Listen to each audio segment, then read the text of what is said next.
Hello, everyone. Good evening. This is Owlbear Odysseys, and we are playing in our lovely game, Heartwood Heist. These are the players. Say hello, everyone. Hello, Hello. everyone. Howdy. Let's just point to Hi, where everyone intrepid heroes. is. Wait, no, wrong thing. Again. Will this I'm just following never through with die, Jeff now, Marshall? too.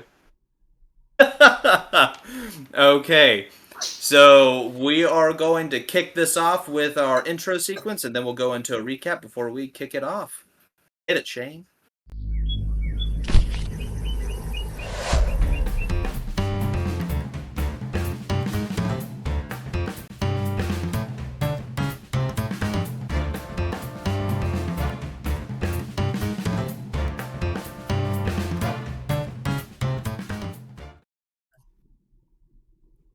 And we're back. Hello. And we're back. Okay, so last we left off with the players going to search for Tuscan Greyquill, a Loxodon investigative journalist. And they found themselves in the midst of a crumbling building, and they found Tuscan Greyquill under the rubble, and Beef immediately ran in and pulled him out. But as he was pulling him out, he got ambushed by a satyr-looking fellow that straight up jumped him. And that is where we're picking off with initiative. And I believe we've already rolled initiative. Yes, we did. It's on Roll20. All right, so Yeah, I see, Marshall, I do see have to two take- things on Roll20. Can you show them to us again / remind us what they are? And let's see. Is it Shift C? Yeah, Shift C. We got the one who jumped Beef as he came back through, and it Why looked does he like give me Peter Dinklage vibes? Okay. I don't know what that means, and I don't know if I should be offended for Peter Dinklage or not. I don't know. I don't know what to do with that. Just gives me vibes. He attacked Beef as he was running by, and it looked like he was causing the earthquakes that were happening. And then there were also these little guys, hundreds of them in a swarm, that were climbing through the stone and metal throughout the building, causing it to fall down. And that Can I is be honest where... with you, Marshall? Yeah? I'm also getting Peter Dinklage vibes from this one. I apologize to the estate of Sir Peter Dinklage. Okay, everyone already rolled initiative. If everyone can add their characters to initiative. Do I have to do it? I forget. Yeah, mine should already be up add there. Add the turn. Ah, there it is. I just can't see it. Oh, hello. That's a... Oh, we got doubled. Oh, yeah. There we go. Y'all should be able to edit yours as needed. No, you gotta redo them. The only one visible is Those Glint. are probably on a different screen. Yeah. Aw, crud. We're starting off hot. There we go. My HP needs to be adjusted. I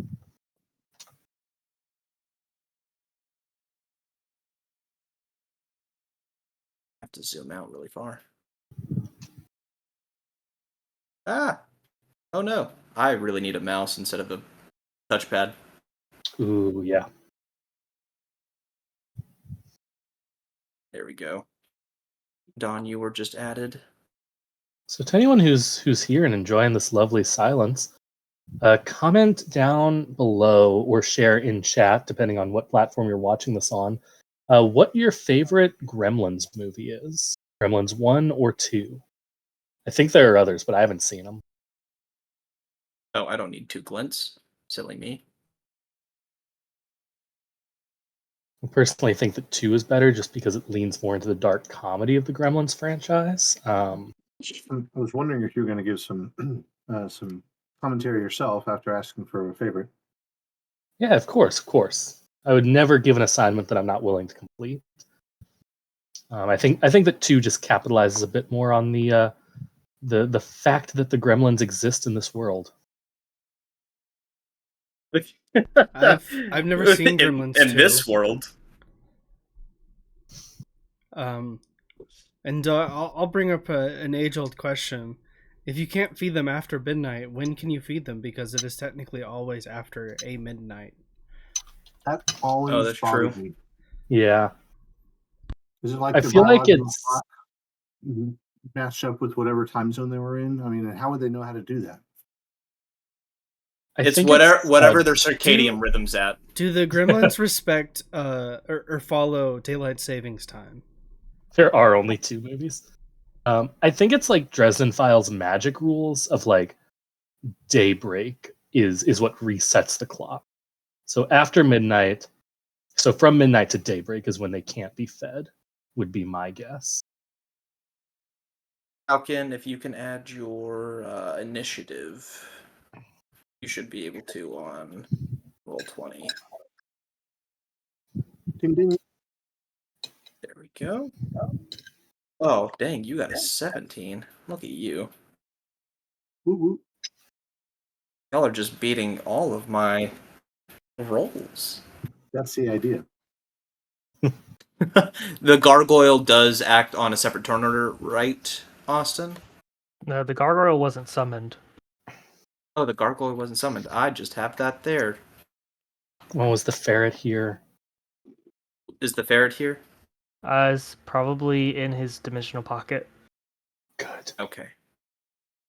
So he will go away too. There we go. Okay, so we are picking this combat off with Beef at the top of the turn order right as he flew out of this building, not dove, and got attacked by the Peter Dinklage lookalike, supposedly, according to JT. No, he said they both have Peter Dinklage vibes, so you can't distinguish them that way. Yeah, you're you're turning it more slanderous than what I said. I could tell the 2 of them apart. I just said that he's giving me those vibes. Specifically, I'm getting vibes of Peter Dinklage in Avengers Infinity War. Playing Peter Dinklage, of course. Okay, I love it. Okay. So what are you doing, Beef? So Tuscan is not in a good state right now. No, he has a broken leg and is very bloodied. I was gonna say, if I remember right, I am carrying him, right? Yes. You are carrying a full Loxodon man. I was gonna say, I think last session when that happened, I forgot that he was an elephant man.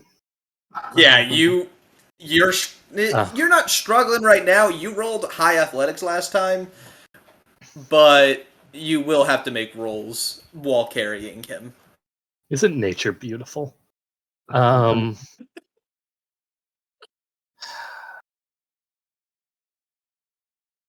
I feel like priority 1 right now is getting him away from here.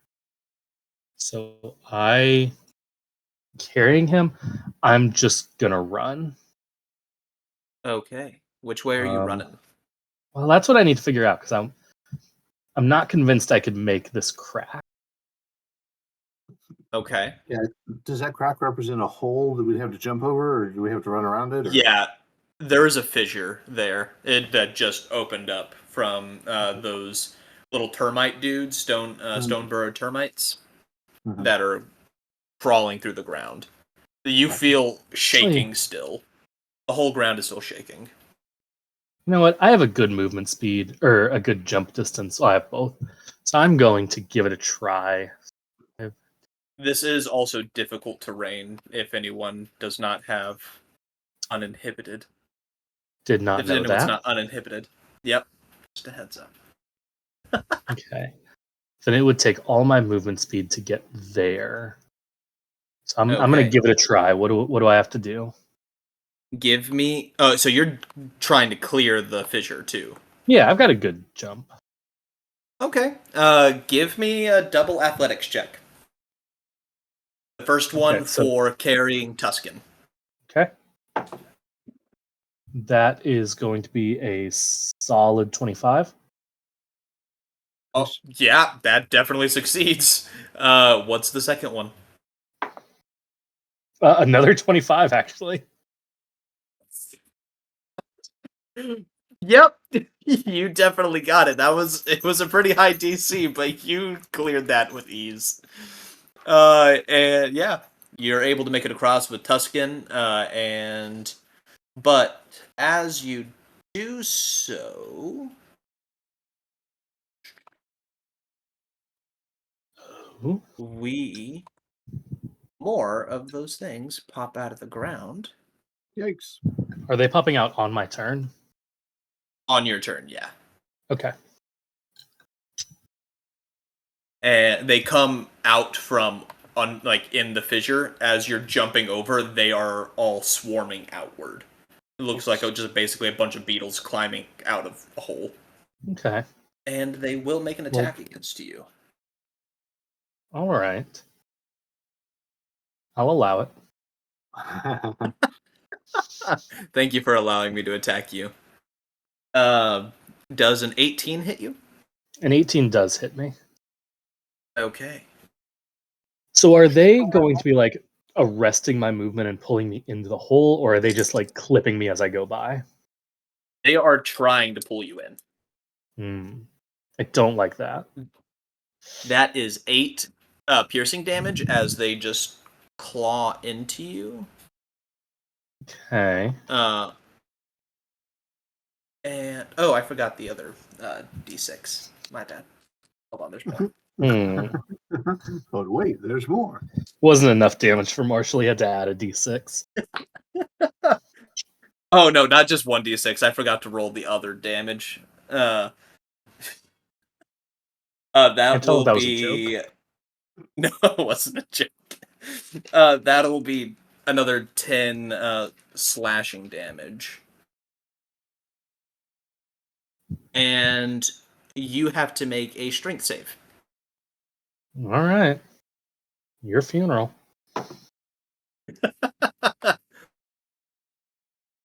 Hey, Marshall. Yeah. You're not going to believe this. That was another 25. I've rolled with 2 separate dice. All nice. Do you have inspiration? I do not. I used it at the end of last session. You have inspiration for 325s in a row. You're just... I'll take it. Beef is on fire. No, I haven't attacked yet. The dice are... Oh no, you did attack. You punched fire into the building. I thought the turn... Is this that same turn? Because I wouldn't have had movement. No, it's not the same turn. You haven't attacked this turn, but I was saying you just attacked still. Yeah, you are perfectly fine as they tried to slow your movement while you're mid-air and trying to pull you down. You just clear through them. Wouldn't say I'm perfectly fine. What do you do? I am going to... So first off, I'm kind of going to look at the rest of the party and be like, hey guys, Tuscan is not in a good way right now. I don't think he'll be able to defend himself in a fight, so I could use whatever assistance y'all would be willing to provide. And then I'm going to turn around and roar. I'm going to use my Daunting Roar bonus action. And I'm going to force this creature that is within 10 feet of me. I don't know. I know it's a swarm, so I don't know how you want to rule this. But I'm going to force a wisdom save. Okay. Does it affect only things that are in line of sight? And how big is the range? It is a creatures of my choice within 10 feet that can hear. Okay, so of your choice. So you have to choose it. Okay. I'm not choosing. You know what? I might choose Tuscan. It depends. How much of a problem is he going to be? Tuscan looks... is it... I'm trying to think of not lucid, unlucid. I don't know. I can't think of the actual word. He does not look fully conscious. Okay, I'm not going to scare him then. I mean, still Okay, yelling with the roaring of the force of a lion. I mean, probably wakes honestly, someone up. hey Marshall, can I, since these things attacked me like while I was jumping, can I retroactively make my movement like to here instead? Yeah, Just not you go can do like that. the extra 5 feet. Yeah. Okay. Okay. Just I don't know how you want to rule this like swarm thing, so I just want to get as many of them within 10 feet as possible. Yeah. You would hit all of them. If you get Okay. one in the swarm, I would let you hit all of them with it. And beef just roars, but for beef, it's like he's roaring fitness advice. And so he screams, there's no such thing as a bad food, there's just bad relationships with food. I feel like a Peloton instructor. They all start chittering in fear and distaste as they want to eat whatever they want. Yeah, they fail. They are fearful. Cool. And then I am gonna, with that done, take kind of a step back to here. And then I'll be done with my turn. They will get an attack of opportunity if you step out of range.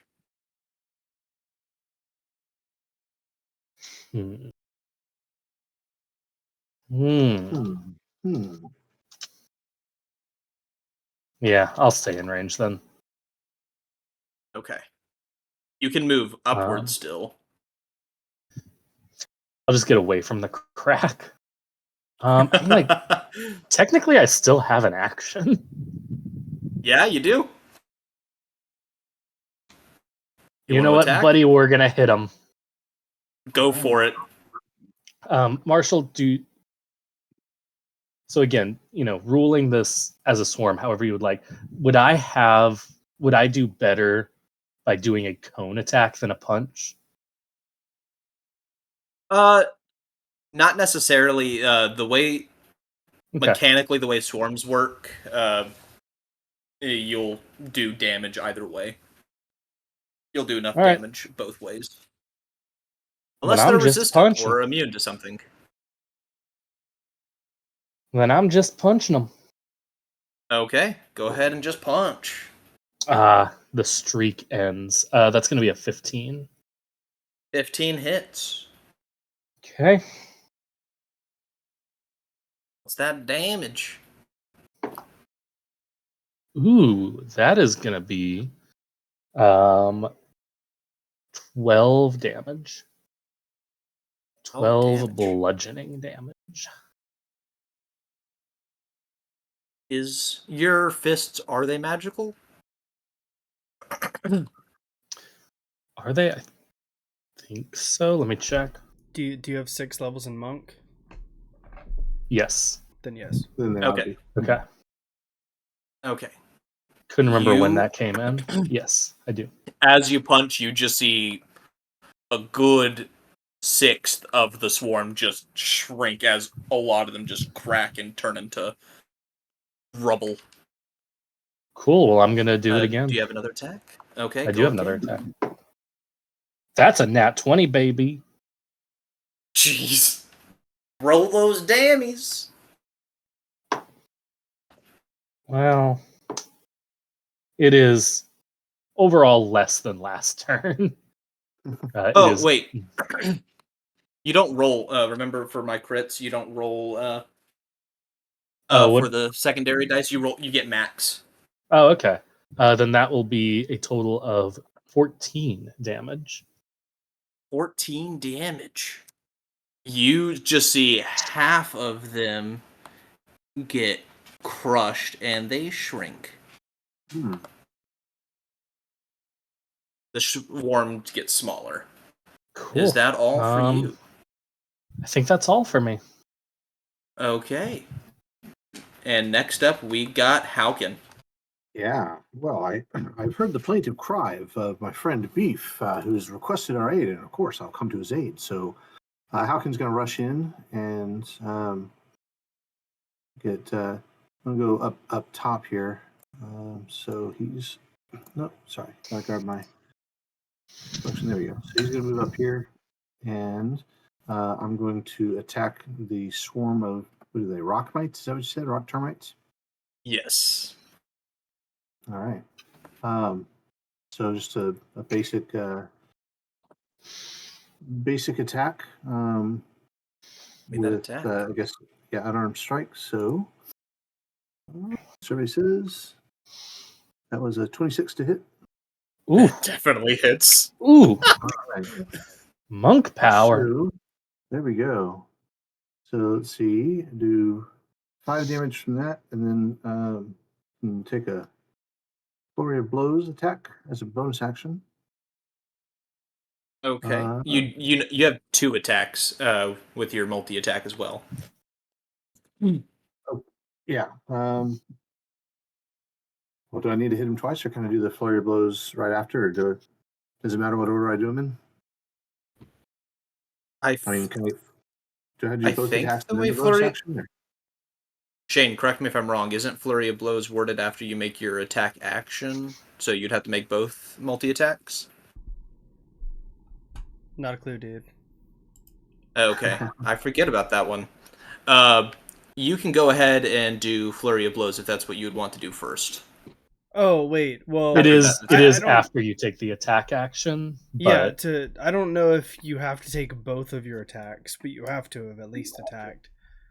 yeah. It's kind of, as far as I'm aware, it's kind of up to you whether or not he can interrupt his attack action, but he does have to attack first with his action. Okay. You made your first attack, go ahead and do flurry of blows. That's still good. All right, so flurry of blows hit is going to be only a 13. That still hits. Okay. Doing another 7 damage, and flurry of blows is 2 attacks, right? Yes. Correct. All right. So the second flurry of blows against 13. Yep. And so did 7 damage the first time, 8 damage the second time? Yep. And give me that third attack. All right, here comes some, just to mix it up, let's use my cat's claws. I'm going to bust them out and see if these rock termites can handle some little claw damage here. That's a Gonna 19 claw to up those hit. rocks. You know 19 it. hits. Gotta keep my claws sharp. They hadn't been out yet. So. Of course. Gotta sharpen them on the rock. And yeah, What's that 5 damage?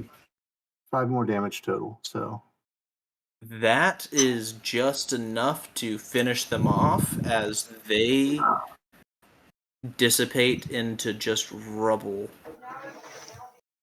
I'm gonna lick my claws clean of any dust that got on them after they just kind of the dust settles there. And you still have one more normal attack action. Do I? I thought I took 2. I took my first attack and then flurry of blows, then my second attack. So I technically have another. No, I can't take another bonus action. No, so did you you make did 4 your attacks first or attack? 3?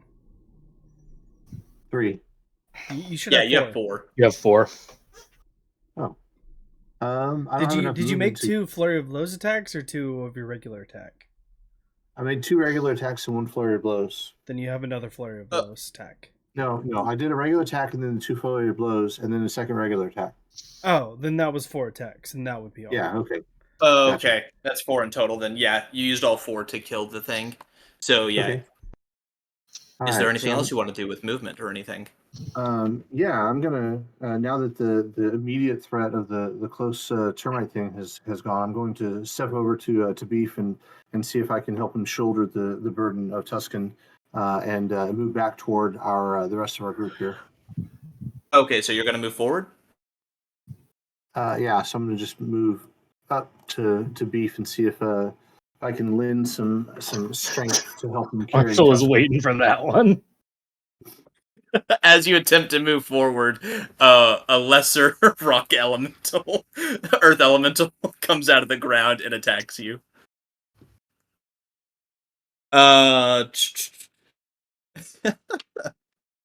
He's just a lesser earth elemental. Just a lesser. Just a lesser. That's what only they a called nat me in 20. elementary school. He ought to be afraid at this point, seeing what just happened to his rock termite buddies. That is a crit on you. Oof. Maybe not so afraid. That will be a total of 14 bludgeoning damage as it smacks you, and give me a strength save.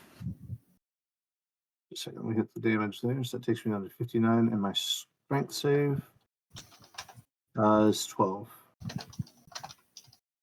You got a 12? Yeah. That will be a fail as you get halted by it, and it stops your movement. Okay. You were there. Yeah. And is there anything else you can do? Do you have a... No, you used your bonus action and action. Anything else you want to do before next turn? No, I think that that my attempt to help was well intended, but having been halted, I'm probably just surprised at the attack. As evidenced by the Okay. fact he managed to crit me, because he probably caught me off guard, the sneaky little Right, guy. right as you started to go and help Tuscan and ease the burden of beef, you just move a little bit forward, and an earth elemental comes out of the ground and just grabs your legs, trying to trip you. You don't trip, but you get halted as it crushes your ankles a little bit. What sorcery? And next up is Terequiel. Uh-oh. Okay, this whole time I've been looking at that like that sounds like a Pokemon. I may have been thinking of what is it, Terrakion? Oh yeah. Yeah. If you told me there was a Pokemon named like Terraquel in the next gen, I'd believe you. That's that was fair. like I thought Terraquil was some sort of mental health medication. You're thinking of Seroquel? Seroquel, oh yeah. Close enough, right? Everyone make a deck save. No. And Tuscan is in your arms, right, Beef? I believe he is now like shouldered between Haukin and I. Oh no, Haukin wasn't able to get to you. He got halted. Oh, then yes. Okay. Doesn't matter though, because I got a nat 20. You are unburdened by the shaking and tremor of the ground. What did everyone else get? 12. I got a 10. 18. The dice are on my side tonight. They really or whatever are. that means against Marshall. It means good things against me right now. It means I'm doing a good bit. Everyone else will be taking... mine is a glint. You won't be taking this full bit. 17... 20, 22... 22 bludgeoning damage for everyone. For everyone? Oh yeah, my bad. Not you, Beef. No damage to Beef. Half damage to Glint, so 11, and everyone. 22 damage would not be good right now. 22 to Dawn and Jeff. Doesn't Haukin have evasion? I would say yeah. Oh, you have evasion. He has evasion. I know you said it like 5 times, but was it 22? Yeah, so I only take half damage. Yeah. So you only take 11. You're wrecked, Marshall. Yeah, that's fair. We want to live. You want to live. Okay. And Haukin and Glint, you both fall prone. Oh, and Dawn. But I Oh no, passed. Glint, you do not fall prone. Sorry, I was mixing everyone else up. Dawn and Haukin, you both fall prone. And that will be Terequiel's turn. Glint, you are up. It's like, but no. I mean, Thank Dawn you. has a +7 initiative, so should she go before me? Oh, yes. There we go. Dawn. Alright. I've been doing that classic move in combat where I've been looking at my spells the entire time, like preparing for my turn, and now that it's my turn, I go, what am I gonna do? I did not doing this decide time. at all. I completely understand. Yeah. Well, first The of all, fool's special. we'll do something that I probably would. It's a pretty safe bet that I was going to choose to do. I'm going to use my Balm of the Summer Court. Give Beef a little bit of healing. Once I get... Those are D6s, right?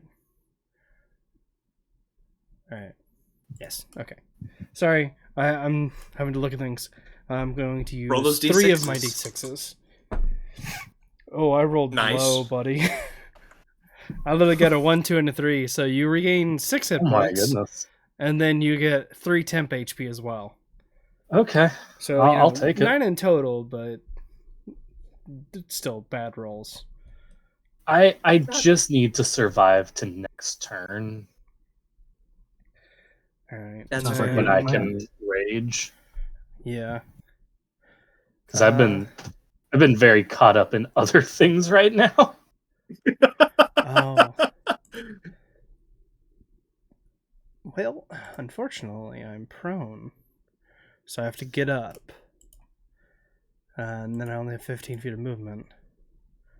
Also, for anyone who falls prone, if you have more than 30 feet of movement, you only are going to take 15 feet of movement to stand up still. So everyone knows.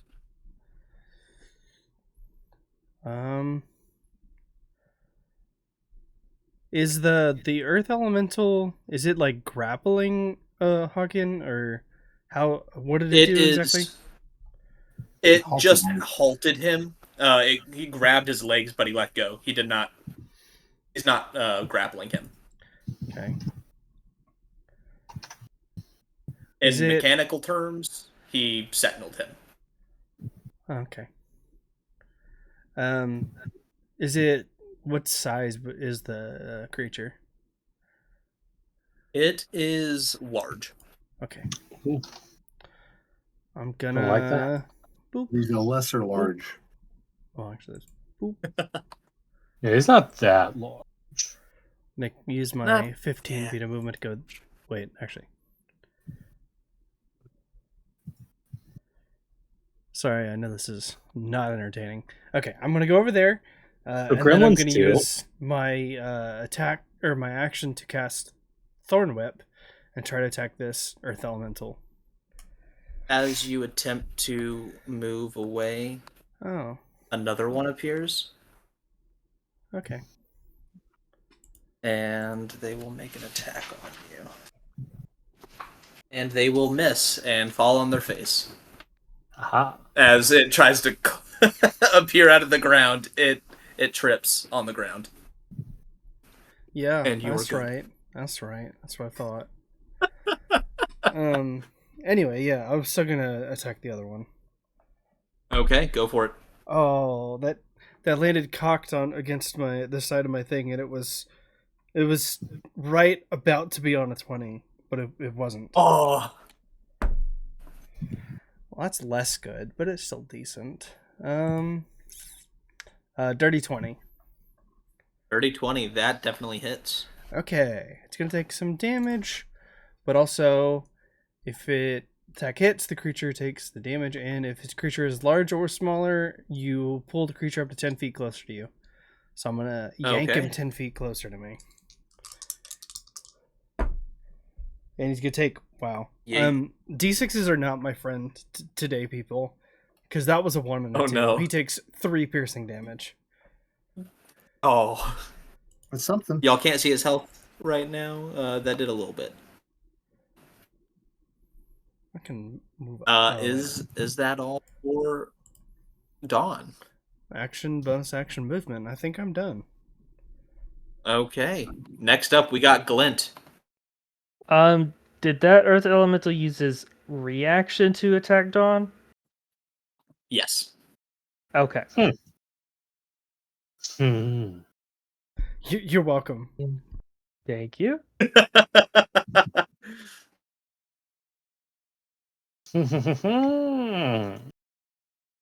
Gotta love the beginning of a fight when the casters just try to run away. Tried to back off to the corners like, ah. They call it getting in position. Strategic repositioning.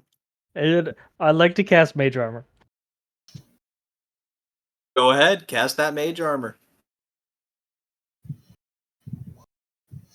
Okay. And is that all for Glint?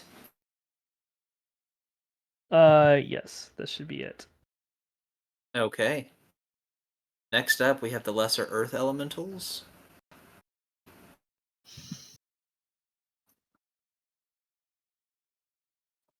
They will both attack Dawn. What? You got Dawn. Except please don't. You're the only source of healing. I'm pretty sure that's a miss. 16. Yep, that's a miss. If you're not sure, I that would just one- assume. That'll be a hit. That's one hit, 2 misses, and okay, 2 hits, 2 misses. What are they attacking with? They are attacking with their fists This looks very familiar. as they It's what Beef does. very familiar. And Like real men. And they are slamming you. And you will take a total of 10 bludgeoning damage. And that will be their turn. Next up, we have the Stoneburrow termites.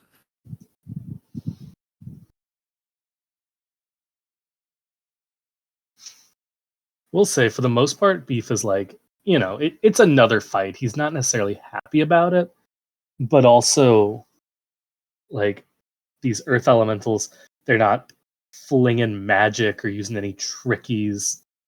They're just punching, and he respects it.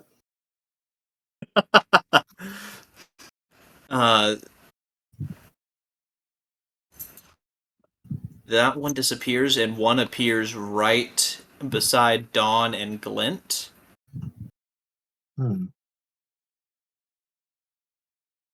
I trust that. Oh crap!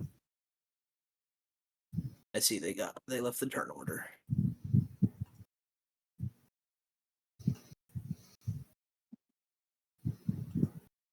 Okay. And Glint, they are swinging at you as they all tried to bite you. And what is your AC, Glint? 13? Oh, no, you cast Mage Armor. 15. 15. Oh. They miss because of the Mage Armor. Nice. That's supposed to work, right? Dang. And that's the Stoneburrow termites' turn. Beef, it's back to you. All right. Marshall woke up with a, no pun intended, beef against our caster. Here's the problem. This is all difficult terrain. Mm-hmm. Yep. The ground is constantly shaking. As the one over here by Glint appeared, and you could still see the other Stoneburrow termites, the ground was not shaking, but when the other one went underground, the ground started shaking again. Hey, Marshall. Yeah. Hey, Marshall. Yeah? You are, as both a DM and my friend, fully in your rights to say no and curse my name for this, because I've been on the other end of this one too. If the reason for for it being difficult terrain is the ground shaking. Could I avoid it by jumping?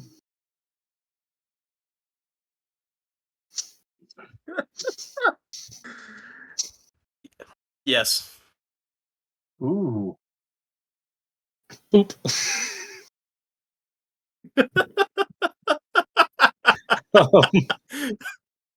Beef. I think what I'm gonna do is I'm gonna like kind of lay Tuscan down.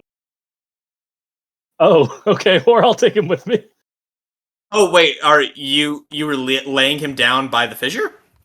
Well, I am gonna take a couple of steps forward first. So like, I think I was right here. So I'm gonna walk to here, or get like kind of I'll walk to here, and then I'll lay him down and jump. I don't think that jumping would be good for him if he has a broken leg. I don't want to jostle that any more than I need to. But I want to lay him down far enough from the fissure, still close enough that, like, if something were to happen, I or Haukin could get back to him in time. Okay. Got it. I was but saying, if you want to jump with him, you can make an athletics check to jump with him. No, I don't. I don't want to risk it. Okay. I'm gonna come over here, and in a completely unprecedented move in all of D&D's history, on round 2 of combat, the barbarian is going to rage. Rage. So I'll use a bonus action to enter my rage, and I will start blasting. This is the one that's been damaged, so you know. The one up here. This one? Boop. Yeah. I'll start blasting. Start blasting. That is hold on just a second. Okay, that is a 17. 17 hits. Cool. And that is 12 damage. 12 damage. And you see some of the stone on its body begin to crack. Well, it's about to crack a little bit more because I'm attacking for a second time. Keep going. That's a 28. Yeah, that hits. And another 12 damage. Very nice. He is very dusty. Well, I will be done. Yeah. Okay. That's beef. Is Dusty their equivalent of bloodied? That's funny. And that is Beef's turn. Haukin, you are up. So it occurs to me that these guys are popping up in most inopportune places, almost as if they were directed to go there. And I'm wondering if Terraquil is maybe directing them somehow. And so I'm gonna I've got to stand up because I'm prone. Is that right? Yep. We gotta stop Seroquel. Yeah, I gotta get that Seroquel out of my system. So what does Seroquel used to treat? Man, off the top of my head, I can't even remember. All right, so it's how antipsychotic, I think. What's my distance from this guy? I've got to get over the crack, but it's only 45 feet to get him there, right? Only 45. So you took 15 feet to stand up, and then you have the rest of your movement, and it is difficult terrain all the way through. Right. So difficult terrain means I have to spend twice as many of my feet longer, my movement to get there. Okay. So I'm going to go ahead and use my feline agility. Yeah, that should give me plenty to get to Terraquil there. So okay, are you able to run around the fissure, or are you jumping over it? I should have enough to run around it if I don't want to chance jumping it and possibly rolling a bad athletics thing. So yeah, let's run around. The option is athletics or acrobatics. I mean, I've got plenty, but on the off chance that I roll a 1, I don't want to mess that up. So I'm just going to run around the fissure. If you've got movement speed.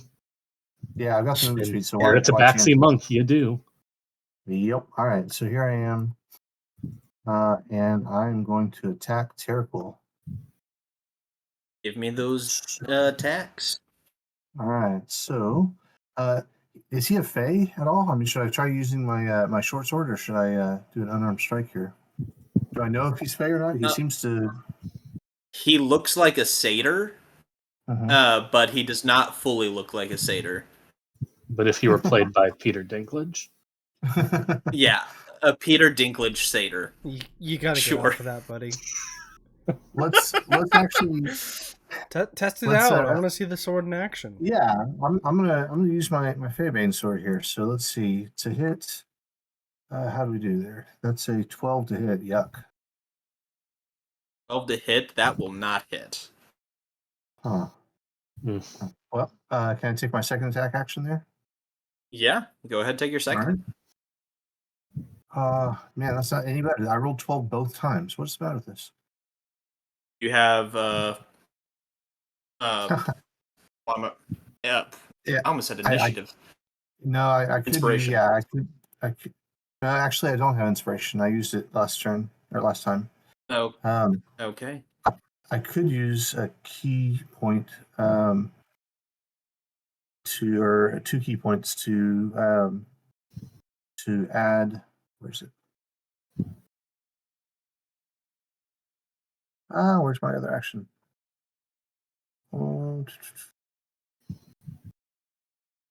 That's what I'm strike. Fucking the fall. Focus aim. When you miss with an attack roll, you can spend 1 to 3 key points to attack. Increase your attack roll by 2 for each of those key points you spend, potentially turning a miss into a hit. So I've got 9 key points left, and I'm gonna spend 2 to turn that 12 into a 16. Okay, you are adding your full dex proficiency bonus and the +1 from the sword, right? Oh, I forgot that the sword gave me a +1 to hit. I didn't see that. Yes. So yeah, my proficiency. I rolled a 5 + 7 to hit for the proficiency. So 1 more would make it 13, not 12. And then if I added 2 key points, 2 key points would add 17? 4 more to hit, 17 to hit. 17 exactly hits. All right. Give me that damage. I got to make sure I'm keeping track of my key points here. So -2. Okay, so the damage on that baby. All right, so it does 1d6 slashing, 1d8 force. So 1d6 and 1d8 roll. All right, so the d6 was 4, and 1d8 was 2. How much damage in total? Just 6, unfortunately. 6. Did you also add the +1? Where is? Oh, so remember, it's a +1 short sword as well. Yeah. So another -1 damage. So is that +1 for both the slashing and the d8, or in the d6 and the d8, or just +1 overall? No, it's just +1 damage overall to the slashing. Okay. All right, so that makes it a total of 7 damage, and if it is, so it's got Feyban Radiance on it as well. So on a hit, this weapon deals an additional 1d4 radiant damage, 2d4 to Fey creatures, and they have to succeed a DC 15 Constitution saving throw or suffer the effects of the Feybane curse. Go ahead and roll the 2d4. All right, so we figured out he is Fey. Yay! Woo! It is Fey. So it was worth it to test this out. All right. And I rolled the con save, and he got 1 below the DC. All right. So the initial failure, he takes an additional 2d4 radiant damage and loses movement speed. half its movement speed until the next its turn. So 5 radiant damage from the first 2d4, and then do I get to roll an extra 2d4? Yep. Take another 2d4. Okay. So I'm liking the sword here. So 5 from the first roll and 4 from the second makes 9 total radiant damage coming to him. Okay. And their movement speed is halved. Okay. Right. I'm going to hold up the sword triumphantly after striking it with it and all the damage coming out of it, despite my pitiful little rolls there. And I'm going to like hold it like with reverence and say, quite the masterful weapon, quite enlightening to use. The sword, as you slashed into Terraqua with it, the gash was just a normal slash attack at first, and then it started glowing with radiant damage, and then it just bursted open. And right. Is that your turn, Haukin? Are you using your bonus action? Well, that's the thing. So technically, if this is my monk dedicated weapon, which I attuned to it, but I didn't declare it as a dedicated weapon. But if it's a monk weapon, can I then do flurry of blows? I believe so. Well, it doesn't have to be a just monk have to weapon for you to double-check. flurry of blows, because that just requires you to attack. If you're doing the key fueled attack thing, it would have to be a monk weapon. But short swords are monk weapons, so you're Gotcha. good Yep, in then- either situation. You're good. Okay. Go ahead and roll the roll to hit 2 more times, and let's see if you get the next ability of the Feybane Curse. But so nice. So flurry of blows with the Feybane, huh? Yep. Okay. I mean, doesn't flurry of blows have to be melee, like punches? It has to be unarmed, I think. That's the word that I could. Oh, it does. It is Yeah. unarmed. Okay. Well, either way, my first flurry of blows strike was a nat 20. Get wrecked, Sarah Quill. We're having our psychotics tonight. Okay, yeah, give me those dammies. It's the first one's a roll, and the next one's max damage. All right. So the first one was well, when I rolled it on D&D Beyond, it gave me 2d6 plus 3. But that's not how you want to roll it, right? So it should No, just so it's be just 1d6 1d6 plus 3 Okay. plus 6. All right. So, All right, so the 1d6 plus 3 was 5, and then add 6 more would be, was that 11? 11, yep. 11 more damage, and give me that next attack. Here it comes. That is what 15 to Hawkins hit. screams as he attacks. Yeah, here it comes. Here it comes. So 15, I don't think that hits, though, because 17 is what it took to hit 15. earlier, right? 15 will not hit. All right. Is that Haukin's turn? That is my turn, and I don't move, but I just kind of lean back, having just run as far as I can run using my feline agility, and done this attack. I don't suppose he's dusty here, is he? The way that the others are. Okay. Still, a fine outing. Fine outing. He does not Yeah, recharge on his turn. What does that mean he doesn't recharge? Was he doing heavy duty level stuff with shaking the ground? Is that what was coming from him? That's what was from him. Yeah. See, I knew I needed to ignore the minions for a minute and go after the main guy. All right. See, this is Enlightenment 101 happening here. Okay. He is going to first attack you with his stone staff. That sounds vaguely phallic, but okay.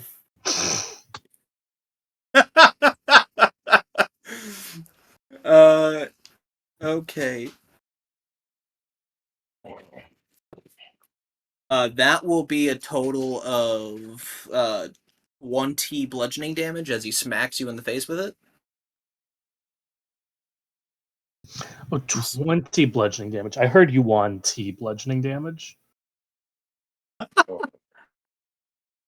And then you see a earthen hand appear beside you. You have to make a strength save as an earthen hand appears right beside you. Strength save. And that is an 18. Nice. Dang. You succeed as the earthen hand comes out of the ground and tries to grab you and hold you and crush you. You slip free before it even touches you. And then it will try it one more time. Make me another dex save. Dex save. Dex or strength? Strength. I said strength save earlier. Yep, strength. Yes, you did. Although I prefer Dex because my strength save is only +1. That's a 9. That one will get you. Oh! I cry out. As it grabs you, you will take 14 points of bludgeoning damage. All right. So I'm I heard I'm 4, hurting and I was like, "Oh, that's not too bad." And then the teen came. Yeah. All right. So it leaves me with 14 hit points here as I've gotten his attention for sure. Yes, he is focusing on you. And that will be his turn. Dawn, you are up. Okay, this is going to be super entertaining. Everyone gets to watch me attempt to measure things. Okay. So. No? Okay, so not that's fair. Hold on. Okay. Okay. Hold on. Okay. And then that. Okay.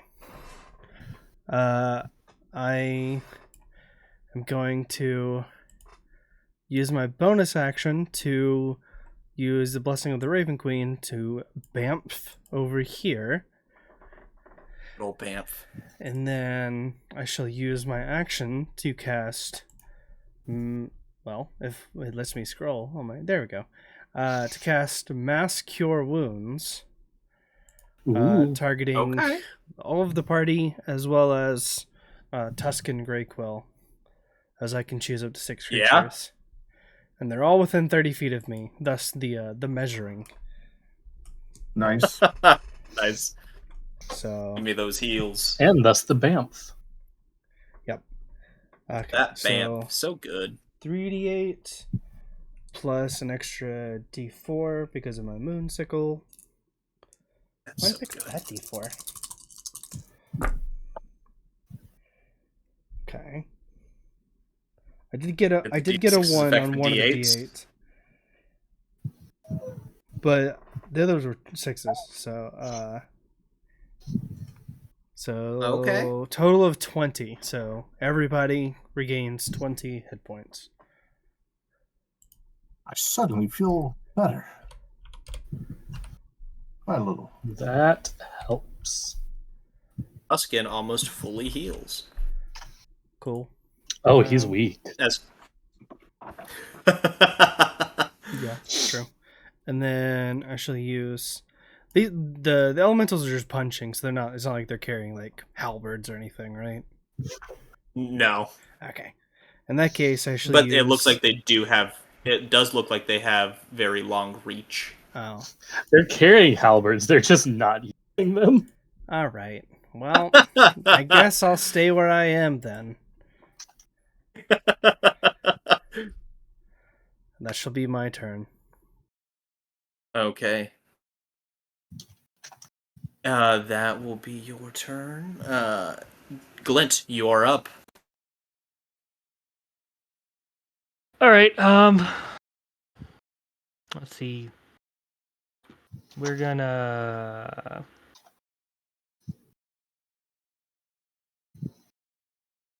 Nope. Okay. I can move here without him attacking me, right? Yes. Yeah. But if I move here, he would. Correct. Okay. What about here? You have seen that these two guys do have they can attack you as you enter their threatened radius. Okay. So, and they do have reach. So that means even standing here, I'd get hit. Yes, they would both be able to hit you if you get right there.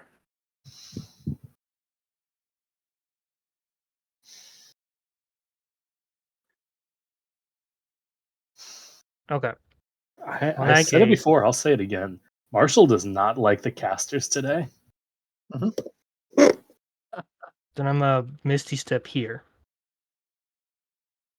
Yeah, that works. And the caster's response to him not liking us is to bamf away. Yep. Move there. And then I'm going to cast Toll the Dead on the elemental with the less health. Okay. It makes a con save, right? Wisdom. Wisdom save.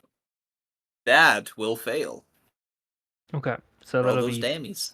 2d12.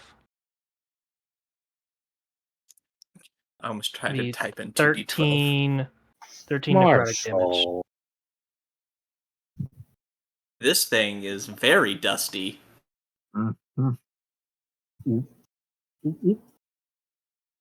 That will be Is that Glint's my turn, yes. Okay. It's time for the Dusty Boys. Lesser Elementals' turns. They will... All 4 attacks on Beef. Bring it on. That's a miss. That's a miss. That is a hit. That's half damage. And that is also a hit. That's half damage.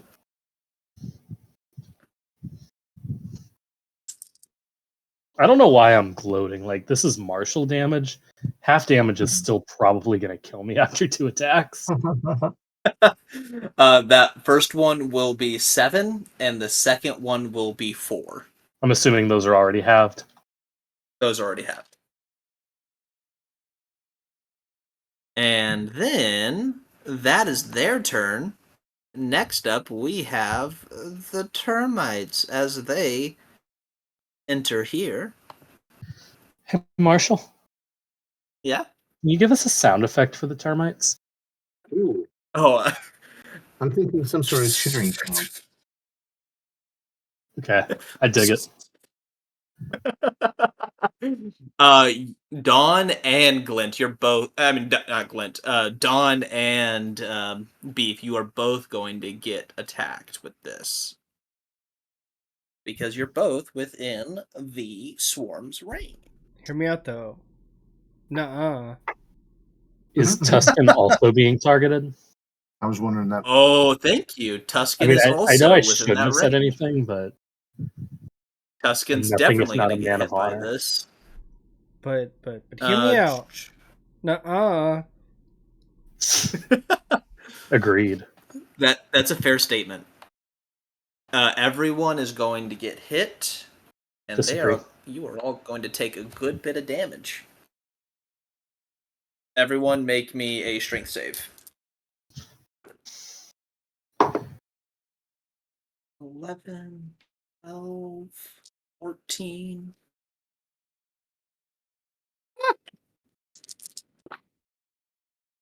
$22.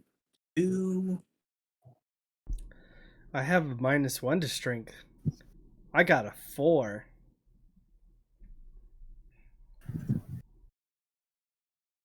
We've Save come it? to the portion of Okay. the episode where Marshall counts aloud. Anyone think I passed 24 with the 4? 24 damage to the 3 who all get hit, which is all of you. Well, thanks to my blessing of the Raven Queen, Right. I am resistant to all damage. I am Yeah, also so resistant to 12. this damage. You are So resistant what to what do that's 12.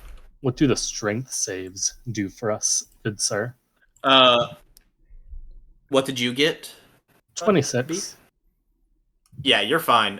Dawn and Tuscan, your movement is halved. Further? Yep. Oh my goodness. And that will be their turn. As their turn ends,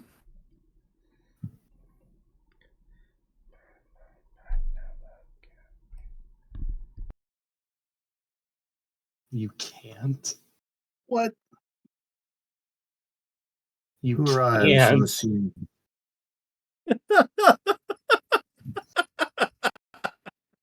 a big earth construct begins to crawl out of the ground. Marshal's in his villain era.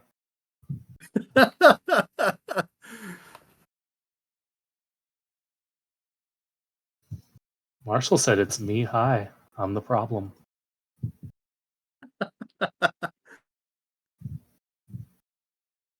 And it will be coming for the two of you. Good to see he's continuing the antagonism towards the casters. I need That is the theme of the both night. of. Actually, first it's an attack, but both of you are also going to have to make a strength save. I will just say, for both Marshall's benefit and the benefit of anyone watching, I comfortably razz Marshall solely because I know that I'm DMing next, and I'm gonna get it just as bad, if not worse. 4 and a 6. Okay, you both will be knocked prone, and you're both going to take 22 thunder damage. Thunder. I shall take that 11 of that. Yep. And that will be its turn, not there. Beef, you are up. Marshall, how does it feel having two barbarians in the party? That's basically barbarian. It's great. I just get to keep dishing out damage. Except I resist psychic too, so yeah. I was gonna say, except a little better in one way. All right, I'm gonna punch the dude that I've been punching. Go ahead, punch the dude you've been punching. Punch. Hold on. So I'm deciding if it's worth getting reckless. Oh. What do we think, gang? I think things are already perilous for us at the moment, and I suspect if we survive this round, something else is going to crawl out of the fissure. I was gonna go say that as well, except in the opposite direction. We need to reduce the action economy they've got. So if that means taking risks to make sure you put one of them down so it doesn't go again, that's what I would say. But all right, I'm gonna do it then. Marshall, I am going to recklessly attack. Go for it.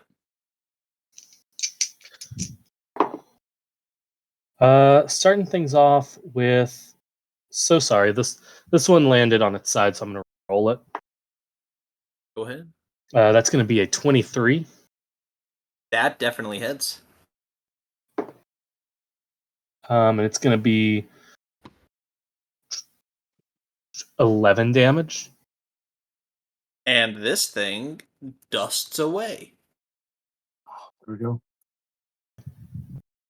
And I'm going to turn around and take out the termite next, or I'm going to target the termite next. Okay. Attack roll numero doso. That is one off from a 20. That will hit if you're one it's off 29. From a It's 29. Yeah, that'll hit. Okay. Sorry, I was trying to look at something else at the same time as do math. And my brain isn't meant to do one thing at a time, much less two. That's another 9 damage. 9 damage. And that thing is starting to dust a little bit too. Ooh. Well, is that your turn? Hold on. Cool. I didn't think it did, but there's like something in the back of my mind telling me that reckless attack is a bonus action. So I had to check that. No. It's not. So I'm gonna flurry of blows. Go ahead. Give me those attacks. 26. 26 definitely hits. 8 damage. 8 damage. This thing gets a little smaller. All right, let's take it out. 24. That definitely hits again. And 12 damage. Ooh, nice. It will get smaller yet again. Oh, it's not gone yet? You have made it very dusty. All right, well, I believe that is all I can do. At the end of your turn, No. you all see something burrowing under the ground. It comes right underneath Glint. Glint, make me a dex save. You really hate me. It's a Jurassic. I'm not. I don't think you mean I'm that, not Marshall. trying to go after you. It's just where it was. I'm sorry. Sure. 11. That will save. Wait, I'm prone, so I probably have disadvantage. Oh yeah, you do have disadvantage. 10. That Oh, still much worse. saves. And Oh, I love these things. I mean, I don't want to fight one, but I do like. They are very cool creatures. I love them, but I don't like fighting them at all. As I say of my dog sometimes, Marshall woke up this morning and chose. Okay. It will swing, not swing, but bite. Glint. AC again, bud? 15. 15. Okay, that will hit. I mean, I'm prone. He also has advantage. Oh, he does. Thank you. Okay, not a threat.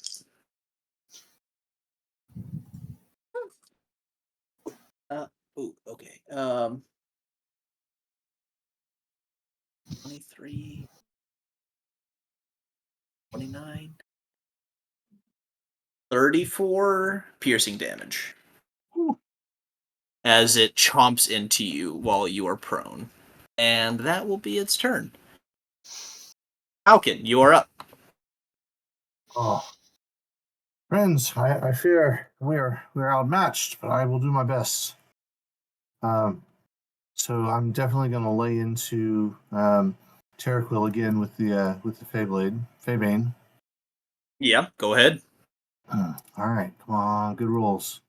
Come on, good rolls. Oh my goodness, you're not going to believe this. Well, actually, Did you get a crit? I did. I got another crit. Oh, and with the Feybane? Oh With no! the Feybane. All right, now there's a lot of stuff that you put in this sword, so I'm reading through it. Chain reaction. If a creature already suffering from the Feybane curse is hurt again, it immediately advances to the next stage of saving throws. Yep, it failed. He failed. So you are just gonna roll damage at first. Okay. Roll normal All right. damage, which is gonna be the 2d6 1d6, Oh yeah, 1d6 1d6, and then 1d8, and 2d4. Oh my, that's about to be so much damage. all right. Well, actually, not so much. That's 13. Okay, well, you're also gonna get max for this from the other for the crit. Okay, so that's another d6, right? So that's 22 plus 13. You said. Yes, 13 was what I rolled So for the damage. that is 22 plus 13. That's 35 damage. All right. And then they made their save and they failed. So is that 8d12 radiant damage? That will be No, they're on the first subsequent, so that Okay. means they are going to take 4d4. All right. 4d4. 1, 2, 3, 4. Brings up another 6. 6 damage.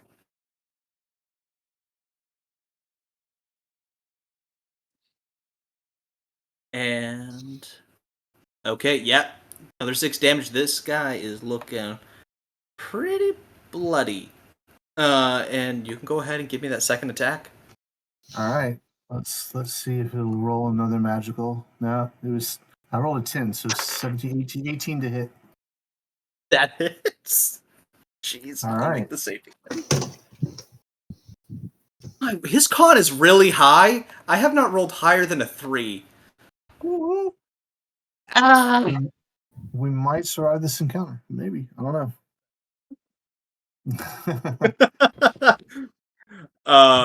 Roll that base damage first. All right, so that's 1d6, 1d. My cat was on my desk earlier, and I just noticed that like my volume was turned all the way down on our stream. So I don't know how long. Oh no! I may have not been able to be heard, but whoopsies.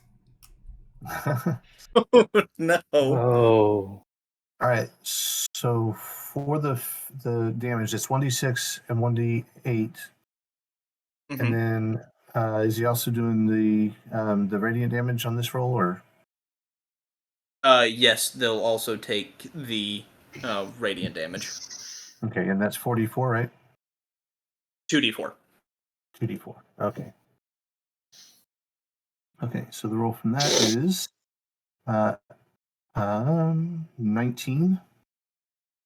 19 damage? 19 damage. 8 plus 6 plus 2 plus 2 plus the 1 extra for being the short sword. Jeez. I gave you too much power. Yeah. I will wield the power you give me appropriately. Be and now, because he failed his last one, roll 8d12. When will I get the chance to do this again? I don't know. Wait. Wait, I accidentally hit 9. I didn't mean 9. Go back. Oh, there we go. 8. Get that 8d12. power, fantasy boy. Here we go. 8d12 equals 38 damage. 38. Jeez. And because he also failed, he cannot. He's only able to take a bonus action or an action, and he cannot move. And he's limited to a single attack. Nice. So, all right. So I'm still reading through this powerful sword that you gave me, at least against Fey. What advantage would we have if we activated the Iron Hum as the bonus action instead of doing my flurry of blows as a bonus action? I can emit a resonant hum a number of times equal to the proficiency bonus per one. All Fey creatures within 30 feet that can hear the hum must make a DC 50 Wisdom saving throw or be frightened for a minute. So what does frightening do? Frightened. They will be feared, frightened, and they will have to get away from you. They will have disadvantage on their attacks if you do that. But you also, I see you scowling, Shane. Am I misremembering fear? That's how the spell frightened. Fear works. That's not how the condition frightened works. Yeah, frightened is they have disadvantage on ability checks and attack rolls while they can see me, and the creature can't willingly move closer to me. Can't move closer. The running away part is the spell. Is the spell? Yeah. Okay, I mixed that up. Got it. Then they don't have to run away, but they'll have disadvantage. You also know Glint is Fey. You would be affected by that. You are within 30 feet of him. Within 30 feet? Yes. Well, the only benefit that would give me at this point, after the devastating smackdown I just put on him with the sword, would be that he wouldn't be able, or he'd have disadvantage. He's really. Glint is also exactly 30 feet away from you. So if you just go around this guy to the other side, Glint would be out of range. Yep. Yeah. Okay, well, let's do that because I definitely would like him to have disadvantage when he tries to swing at me here in just a second. Okay. All right, so I'm just going to move around to the Then other side, and I say whatever. I don't know what's a good catchphrase for my new sword. Sword, sing me a song, and I initiate the iron hum. and he will make a save. Do you have a song in mind that you think it's playing? Crazy Train. He will succeed the save. He is not frightened. Well, it was worth a try. That it was. That Right. is your turn, and he Yeah. will make his. It's his turn. Yeah. It is Trequiel's. Oh no. Which thing should I do? He only can do one thing. Okay. He did just recharge. So, everyone, make a deck save. Oh. 21. 21? Oh, am I still prone? You are still prone. Oh, great. I finally rolled decently on a saving throw. I've been doing real bad about it tonight. And then now I have disadvantage, don't I? Yep. Oh, no you don't. Prone doesn't give you disadvantage. What? You got 18? On the... Okay. Oh, prone doesn't give you disadvantage for deck saves? No, it doesn't. I looked it up. Oh, okay. Apparently, you can roll around pretty efficiently. So, Sure dirty can. 20. I'm just like doing the worm or 18. something. D&D. And what did you get? I got a 17. Rough. I was trying to figure it out. Jeez, all of you got real good then. Yeah, you're all, I also just all have good taking decks. half damage. So a quarter That damage will for JT be- and I. Actually, no damage for them because they have evasion. Well, actually, JT might. Right. I don't have evasion yet. Yeah, so I take That's no damage. 30. That's 36 damage halved to 18. Goodness. Quarter to Is 9. anybody still awake after that? Oh, Tuscan is dead. Tuscan is actually no. If he does he fail? Let's see. I forgot to roll for him. Is that like a He bank error in your favor? succeeded. It automatically succeeds? But no, he will be going unconscious. He wasn't really contributing anyway.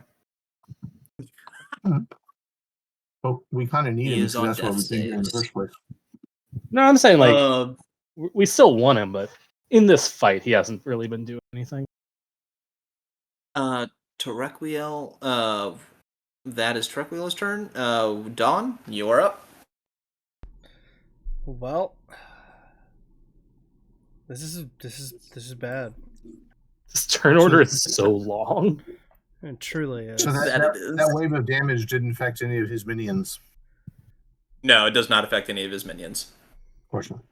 I figured. I just thought I'd ask. Makes sense. Yeah. I suppose I shall stand up.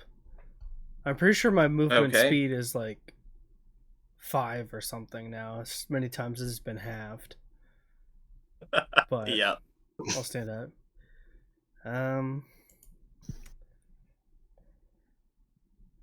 Jeez.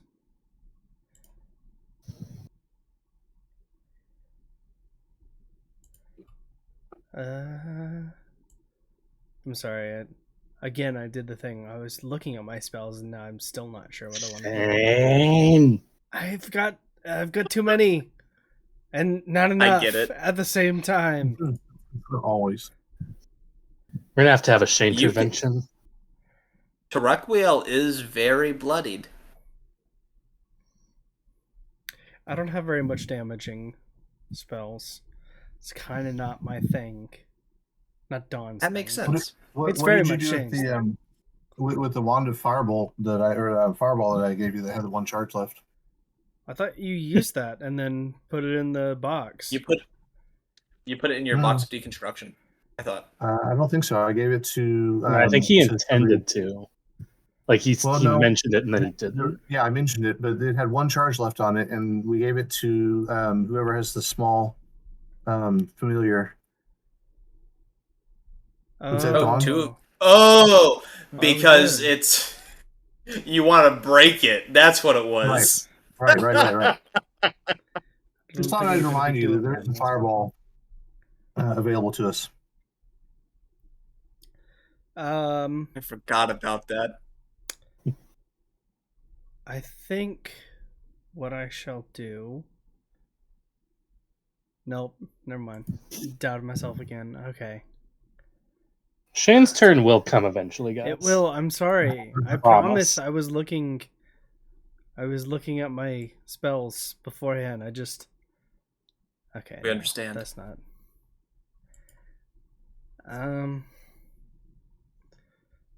Heckity. I don't know what I'm doing here.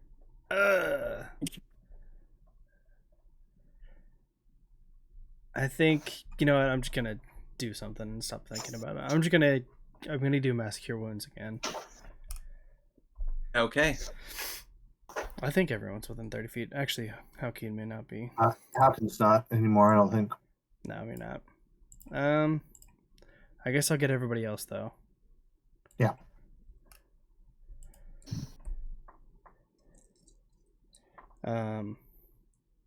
Yep. I'll just do that. Okay. You want to heal Terequiel? No. Depends on how much he's willing to pay us. That is 20 again.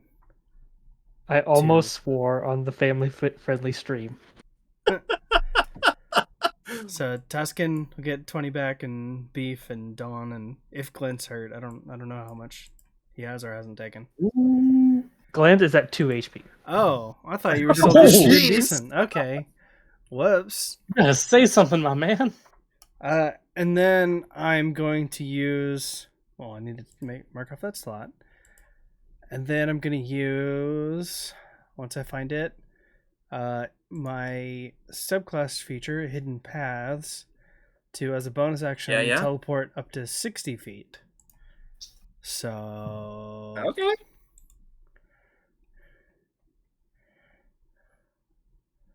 Let's just. Yeah, hold on. Gotta move the screen so I can actually get 60. Oh, wait, no, I don't want to be right next to that. We'll go there. All right. Okay, that's Dawn's turn? Yeah. Okay, Glint, you are up. Wait, how much? 22 hit points. Oh, did we gain hit? How much did we gain? You gained it was 20. 20. Okay, well, I would like to stand up. Go ahead. And I think Glint is, like, screaming a lot.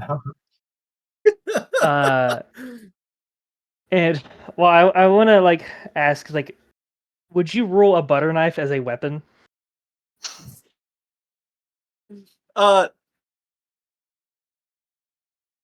It'd be improvised. I just need it's a bladed weapon. I need it for the material component is all. Oh yeah. It would count. Okay. It's a blade. All right. I mean, I have a dagger, but I think it's better if I just pull out a butter knife and cast Steel Wind Strike. Yeah, that's fine. Go for it. Butter demons, beware the butter knife. Okay.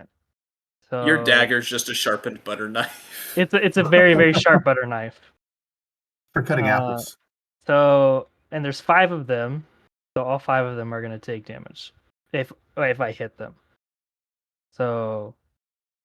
Oh, is that so? All 4 of these guys are going to take it as well as Terequiel? So I have to. Range. So I make 5. I can choose 5 creatures, and then I make a melee spell attack against all of them. And then I teleport, and so if I hit them, they take damage. So like I'm teleporting around. It's basically he's teleporting around. And slashing all of them with the butter knife. Oh, that's a great rogue. That'd be a great rogue move. You just backstab everybody with teleports. Yeah. Steel and Stab. strike. So strong. So I'm gonna start first attack to the the attack order is gonna go elemental, termite, bullet, construct, terrestrial. Okay, go for it. So 1, 2, 3, 4, 5. Okay. Okay. That's going to miss the bullet and the Antarequiel. His AC is above 20. Oh, it was at 14. I thought I saw 14. I thought I saw 2 14s. Wait, 15, why did you roll nat 5? 20. Oh, that's 5. Okay, yeah. I was thinking there was only 4. My bad. I see what you did. 15, nat 20, 26, 14. The 14 will miss the bullet. A dirty 20 will hit Terrequiel. Okay. Then I'm gonna roll damage. Do you want me to roll it? Do you want me to roll it once, or do you want me to roll it for each one? I'm fine with you rolling it for each person if that's what you want, but I will typically go as one roll, but make the choice ahead of time. Yeah, well, that's why I'm asking. I mean, they are separate attack rolls. I would assume they would be separate damage rolls, but you know. I don't want my turn to take 30 minutes. Is my Oh no, but that's fun rolling all those dice. I mean, I got to roll 8d12. Come on. Okay. Because the crit and everything, yeah. I'd have to calculate for each of them. Yeah. Okay. Roll damage individually. First one. Which one did he crit against? He crit against the lesser earth elemental. So that one's taking minimum of 66 damage. So 28 damage to the first thing. And then, so this is the crit. Go. 28 damage destroys the termites. Swarm.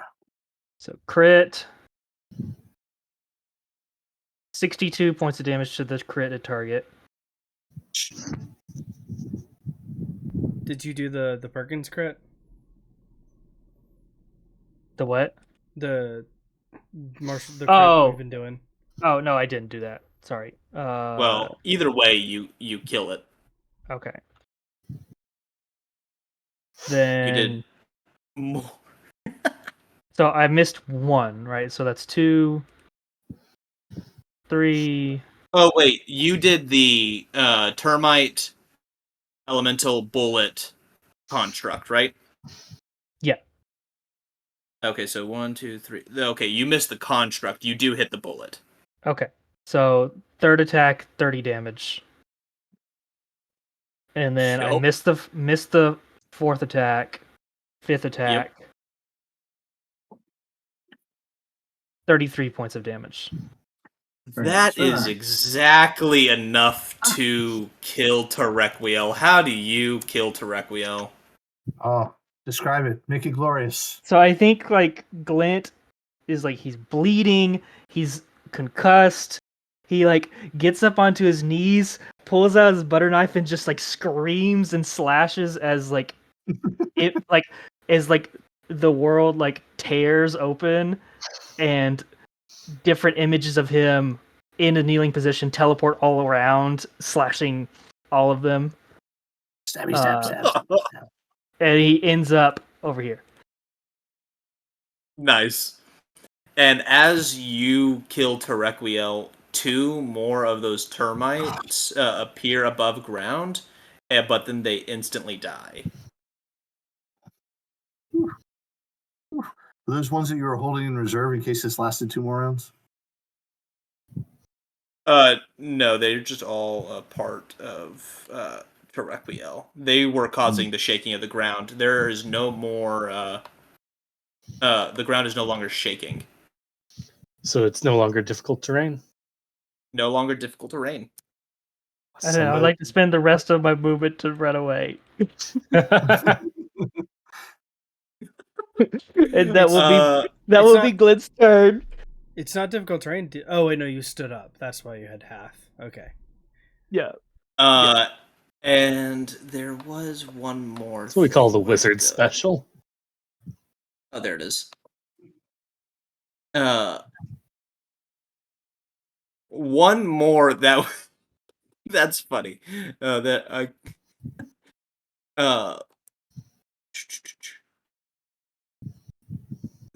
also appears up here. You monster! Leave the casters alone. But it also instant dies as it appears and falls out of the ground. You're little anticlimactic. Giving us anxiety here now. PTSD here. Now it's the Earth Construct's turn. There's only two things left: the bullet and the Earth Construct.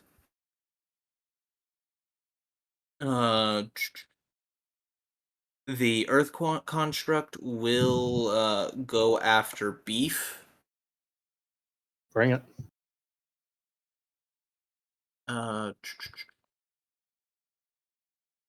You are going to be hit by 4 attacks. Now, I do believe this is, and I'm kind of shooting myself in the foot, but I do believe this is still the round that I recklessly attacked. Okay, cool. Just for the sake of fairness. 2 hits, one of those is a crit so far. Of course you got a crit. 3 hits. I'm gonna... And 2 crits. Crit. 2 crits, sir. I will silvery barbs one of those. Silvery barbs. Who's getting the advantage?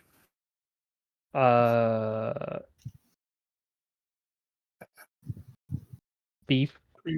Pretty sure Beef's gonna need it. Okay. You said 2. So 4 attacks are going to hit you. Only one of them is a crit. Mm-hmm. It's not that bad. No, it's just exactly what I expected. 16, 18, 23 halved to 11. Was that a single attack? Yeah, that was 1 attack. Screw you.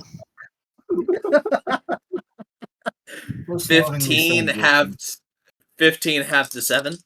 Why does this thing have 4 attacks? If they're doing this much.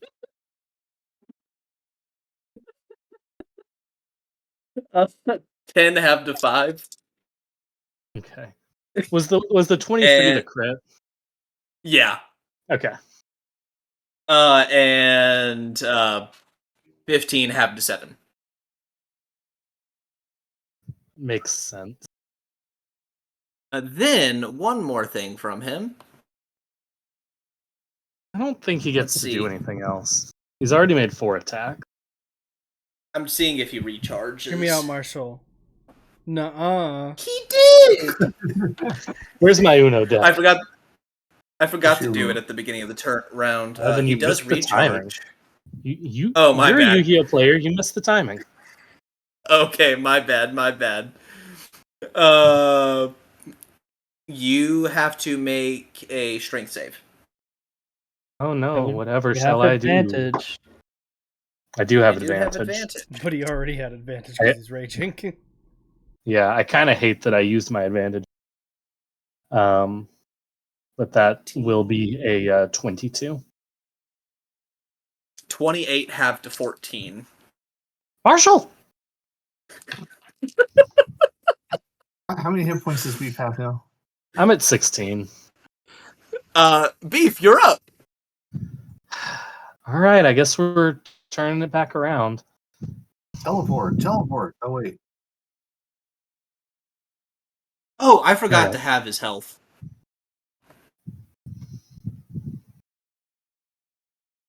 What's that math? The elemental's health went to half.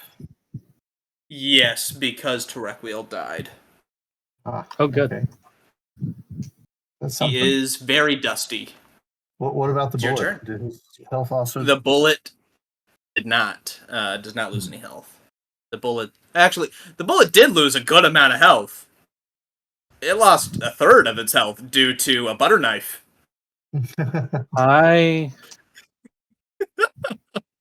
I'm gonna reckless again. Go ahead. It's a bad move, but if I go down, I'm counting on. Yeah, realistically, if the bullet attacks you, you're probably going down anyway. I was gonna say, where my HP is at this point, it's not really that much of a risk. That's oh goodness, that's a 17. 17 just misses. That's pathetic. 17 just misses, you say? Uh-huh. Hmm.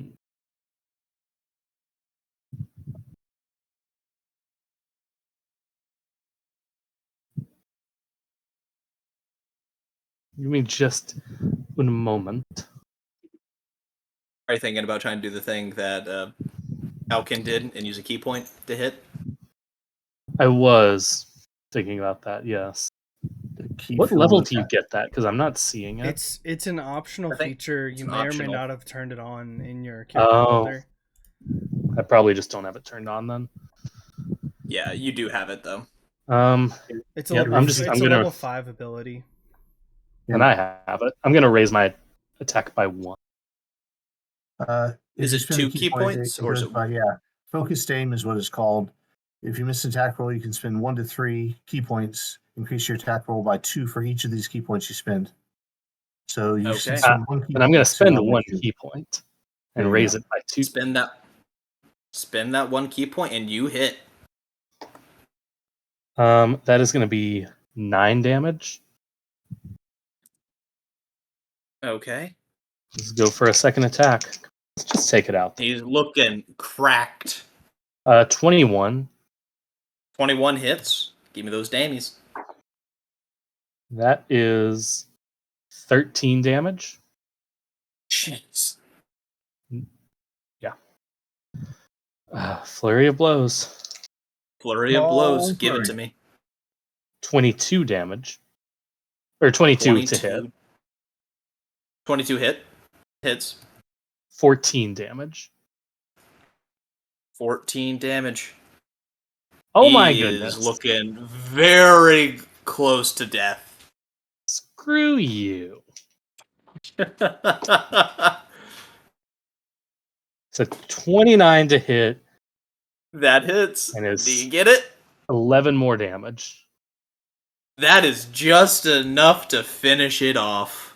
I don't believe that's true based on the proportions that I saw. Based on how much health he lost when I dealt 13 damage. I don't think that was 11 HP remaining, sir.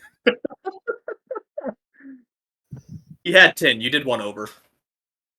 I'm just going to stay put. I'm done. Okay. The earth construct crumbles to the ground. Okay. And the bullet is going to leap. He's running away. His party has been thoroughly defeated. He's saving himself, right? That's what he's leaping out. No, he's leaping in. He's leaping at whom? To Haukin. Oh, beans. Just deflect missiles, Haukin. Make a dex or strength save.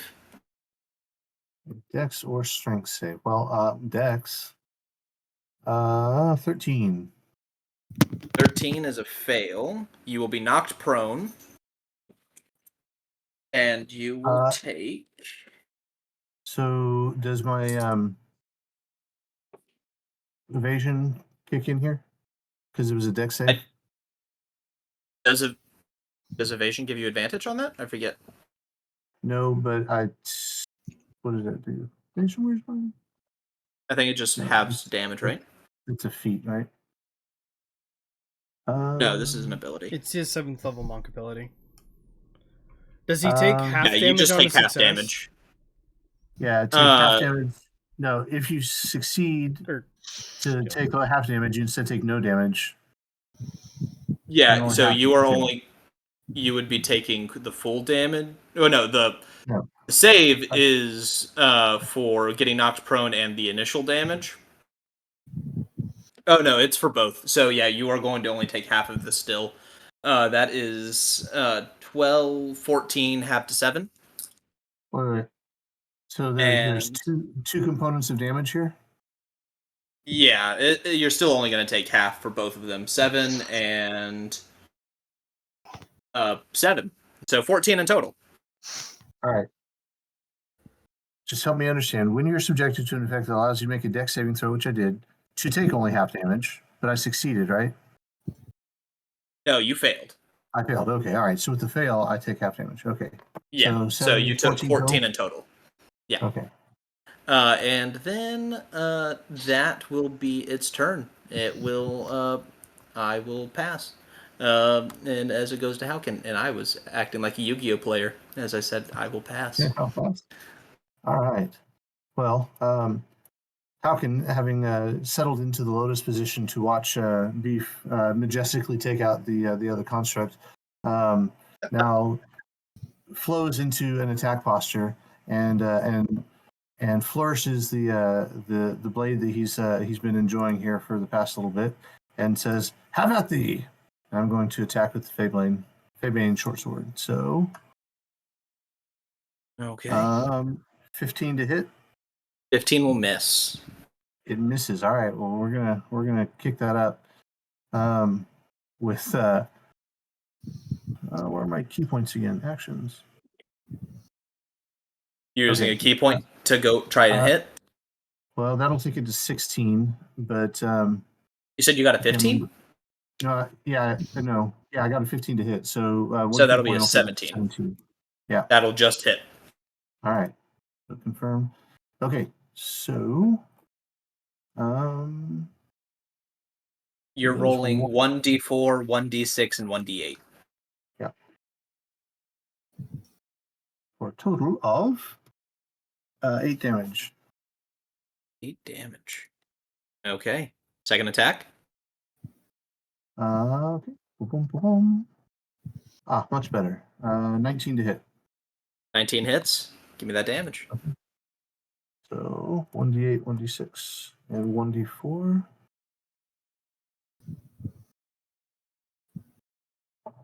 This time it is 9 damage. And so that he needs to roll for his for the Constitution saving throw. He does not have to make a con save. He's not a Fey. It only does double damage to Fey creatures. It just says if the target is hit. Okay, my apologies. That should say that only affects Feys. It's gotcha. The Fey Bane curse. The Fey Bane curse. Gotcha. Okay. Okay. Okay. Bonus action? Certainly. Let's go ahead and flurry of blows this sucker. Give it to me. 21 to hit. 21 hits. And 6 damage for the first. 6. Okay, give me the second attack. As you are just flailing at this guy. Second attack of flurry of blows is 24 to hit. That definitely hits. And 5 damage this time. 5 damage. This thing is insanely bloodied. Is that your turn? Spin around. Yeah, if I disengage here, he's going to have an opportunity. So I think I don't have any other bonus actions. Otherwise, I would have done the wholeness of body, but I will wait. So yeah, that will end my turn. Dawn, you are up. All right. I'm going to double check the range on a spell. and get back to you. Okay. Okay. I'm going to. I didn't have that thought until it was the beginning of my turn. I will use my action to cast Wither and Bloom. So the bullet is going to have to make a con save. DC 17.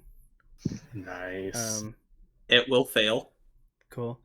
So it kind of looks like he withers or something a little bit, and he's gonna take some damage. And at the same time, if he would like to do so, Haukin can spend a hit dice and add my spellcasting modifier and my D4 from my moonsicle. So spend a hit dice and add 8 to the roll and heal that amount. 1d8 plus 8. 1d8 rolling, and I rolled a 6 plus 8 would be 14. Nice. Wow. How many dammies is he taking? My D6 despise me today. He's taking 2 necrotic damage. Oh my goodness. As you just see one little a little bit of withering on his leg. But also I'd like to think that there's like some weeds start sticking out of the ground underneath Haukin, as the healing comes over there. Make me feel like I did something. You healed him a lot. Yeah, 14. That's awesome. Withered the bullet a little bit and then shot some of that health right into Haukin. Is that Dawn's turn? No. I'll use my bonus action to Balm of the Summer Court, and I'm gonna roll 2d6 again.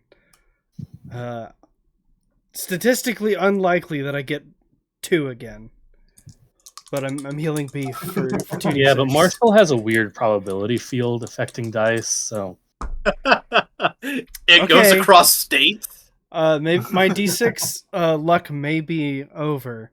I got a 6 and a 4, so beef regains 10 hit points and gains 2 temporary hit points. I will take it.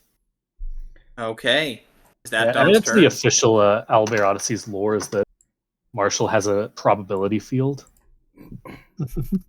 That is my turn. Okay. Yes. Glint, you're up.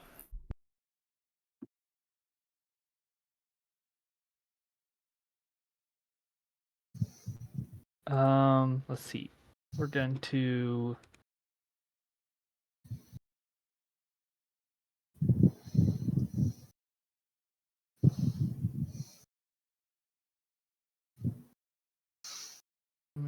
don't think I have anything that could just kill it.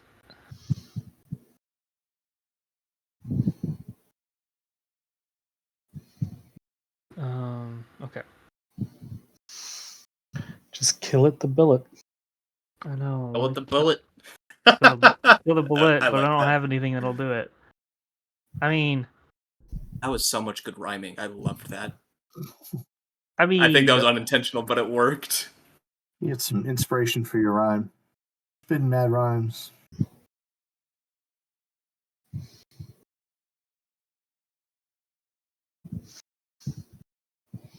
I mean, how about we just do we'll just toss a fireball on him.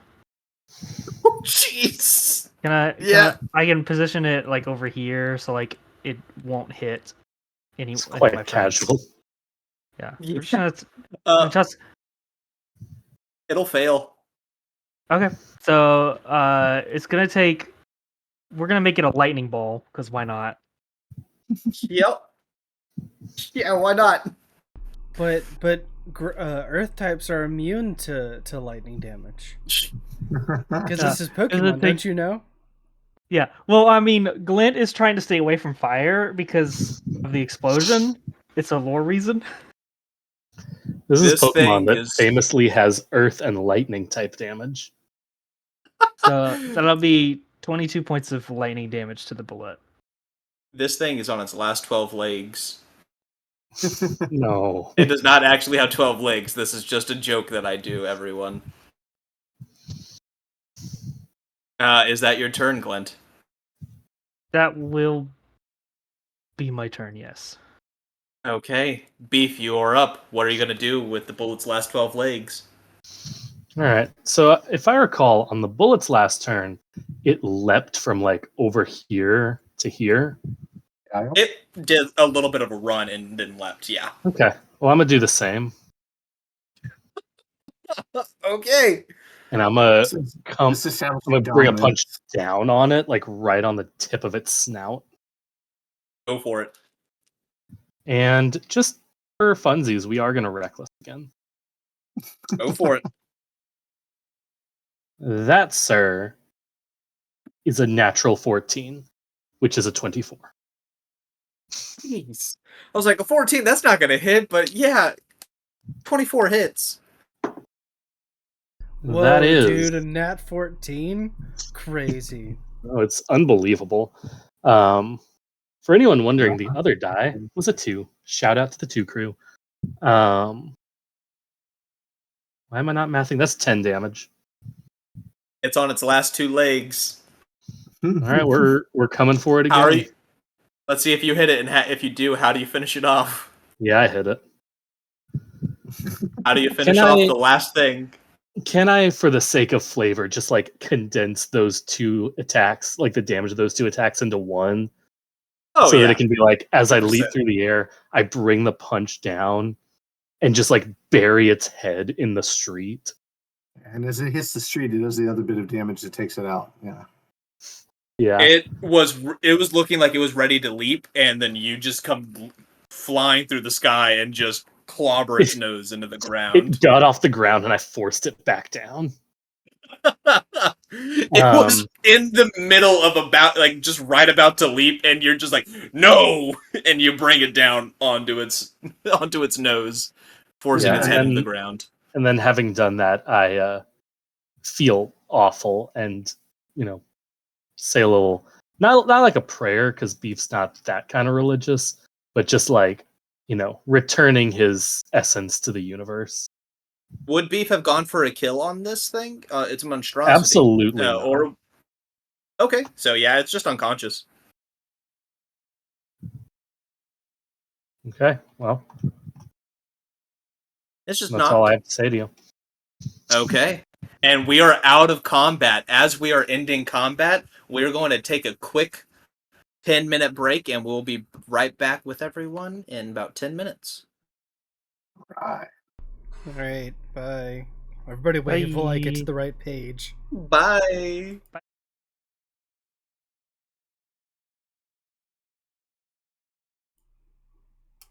And we're back right after the combat. And something that happens magically for all the players, they all level up. Da-da-da-da.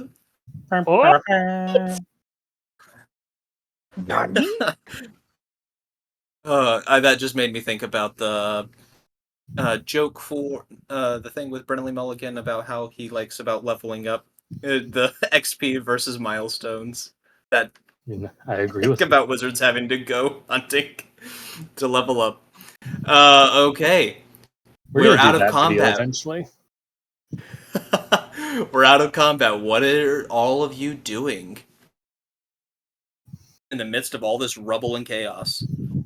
More chaos. I do want to ask Marshall, because I know this is how leveling up normally works, but I don't know if you want to run it differently right now. Is our HP maxed? Not how your HP does not go. Your HP does not go all the way back up.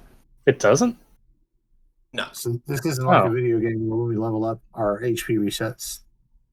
Where am I getting that from? This is like Baldur's Gate levels up moment. Yeah, you got that probably from some of my previous games where when you have leveled up, you've gotten I give you the health back. It's just not so you screwed me over. You also did that in the first D and Detectives as a way to replace long rests, since it was all taking place over like a day and a half or something. Well, I think I did it because I'd always assumed that, because that's how Marshall introduced it to me. It's helpful. What? Marshall teaching you something about D&D wrong? He does. There's actually relatively few things that he has taught us wrong. but Yeah, I I wasn't could at trying to least roast say Marshall. 3. Oh no, it's all good. I deserve that roast. I did at least 3 or 4 things. the only other thing I can think of is the turtle thing, which we talked about in one of our other videos. Yeah. That is not up Okay. yet. So, Spoiler. what are all of you doing? Let's definitely go check on Tuscan. Because Tuscan if is he's unconscious. That's a good he's still idea, but unconscious, the idea I had, I was gonna go check on Glint since I knew he got really hurt. I'm gonna check on myself. You know, it's a good You idea. gotta lick your paws. Hey, Nah, hey, just Glint, like on an emotional level. you doing all right? oh,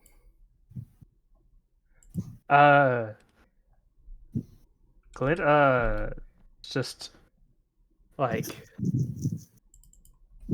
I mean, he's just like holding like himself like where like all of like the I'm like being crushed, shaken, thrown around, left at 2 HP.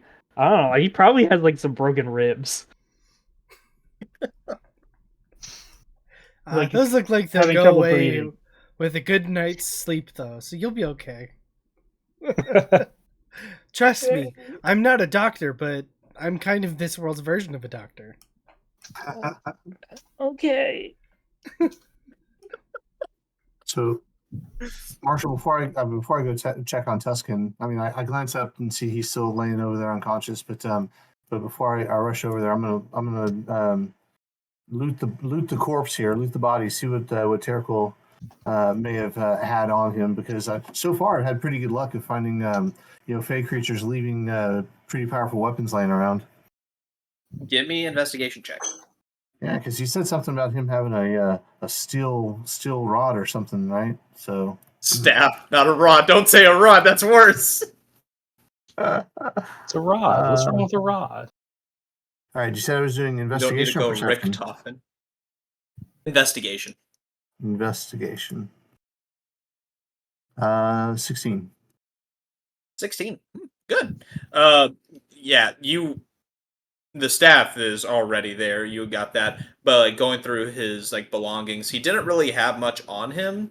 But you do find another one of those anklets.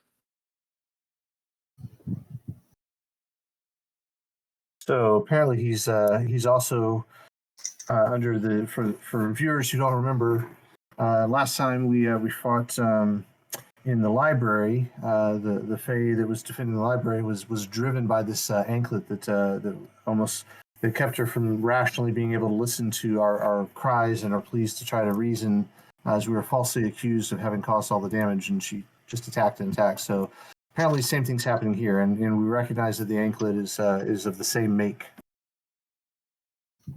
So, Yes. okay, sorry. You're able to realize all of that.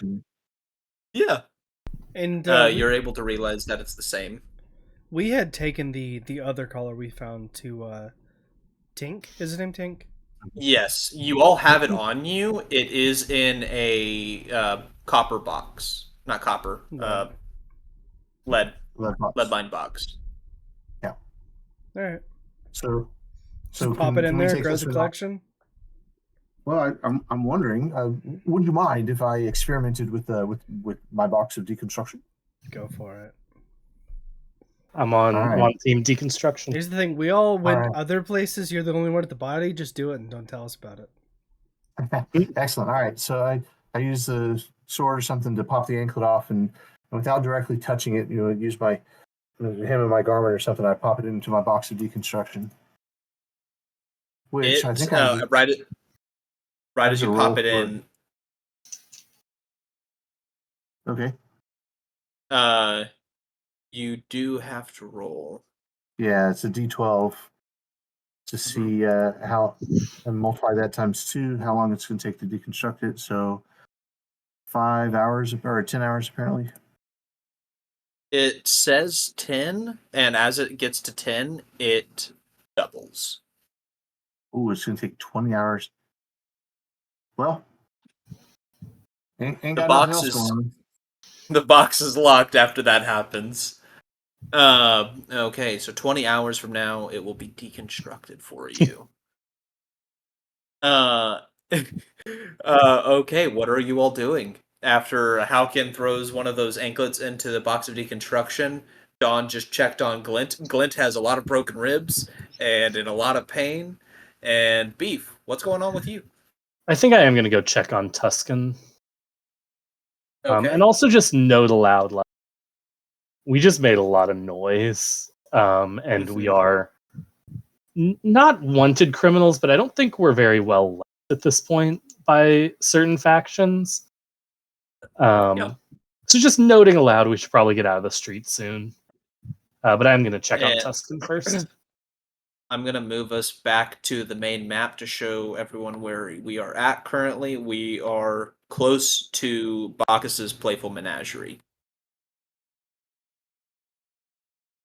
And you are going to check on Tuscan. What are you doing? Are you trying to check and see like how hurt he is, or Yeah, what? like, can he walk? Do I need to carry? I mean, he had a broken leg, so I'm guessing I need to carry. Unless Dawn healed that by passively. No, go ahead and give me a medicine check. Ooh, that's not well. Could I walk up and assist him? Yes, you can walk up and assist. Walk up and he can assist me. No, I want to help with my -1 to wisdom. Go ahead. I mean, it's a 12. Not bad. Tuscan, you're trying to like gingerly wake him up, but it's like that's not how I was. Like, you gotta wake up. And like he's a little unconscious, and you kind of like just shake him a little bit, and no. a little bit harder. I grab his leg and wiggle it. No, beef, no. You're not shaking him violently, but like you are shaking him a little bit. He's like, "What? What's going on?" Can you walk, or do I need to carry you? I don't need to be carried, but I need some help. All right, but that's gonna slow us down, so I pick him up and put him on my back. This is humiliating. Wait, where are we going? I'm very sorry, but we need to get. I don't know where we're going. We just need to get out of the street soon. Like, we need to get somewhere. We can go to my what newspaper? Oh wait, it's broken. Hey, do you know Tink and Fizz? Fizzlespark? Fizzlespark, yeah. We can just go back there again. Fizz is my best friend. Yeah, I can see that. All right, well. Do we want to just go back there? Pull the group here? Do we have anywhere else we'd rather go? I don't think we have anywhere that's a better option. Okay. All right. So you all are running across like the Fey again, or are y'all taking the long way around again? I'm gonna wild shape into a giant eagle again. I forget about that. Partially because I can just carry him, so Beef doesn't have to. Yeah. Yeah. But also so that I can ferry everyone across when needed. Yeah, you ferry everyone across back to Tink's place. What are you all doing when y'all get back to Tink's? Speaking of I want to get a report of how well this sword has functioned since he enhanced it, just to let him know that there's a very enlightening combat that we just had. So I enter into that discussion with him and just in a very monkly way tell him all the ins and outs of things that I noticed using my mindful techniques to notice everything about the sword. He just starts pointing out other little things. He's like, "Look, I added like this rune right here, this rune," and he just keeps going. He hands you a piece of paper and asks you to leave a review. What are the rest of you doing?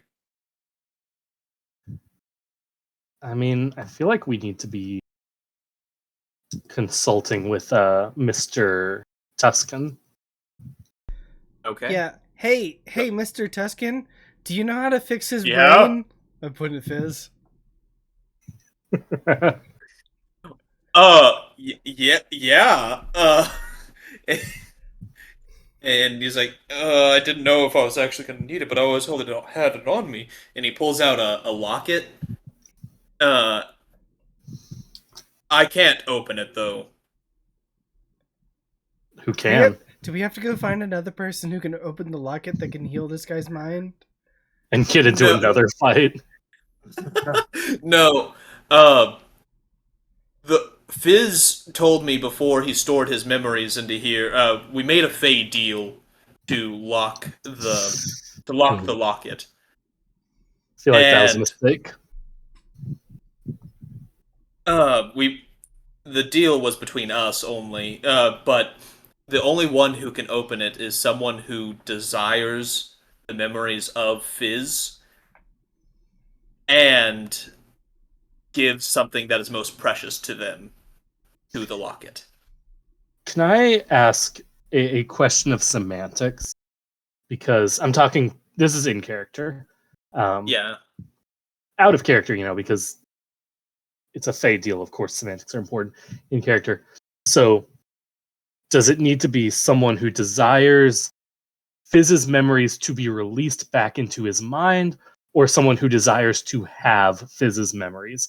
Because I don't think I could handle that. It is to desire to have Fizz's memories returned to him. Okay. So I think we all do. Absolutely. So who's... Yeah, I think we all fit that. So, including those two, probably pointing to Fizz and Tink. So one of us Fizz is like, I don't know. All right, maybe not the idiot, but for most of us, one of us just has to be willing to give up what we desire the most.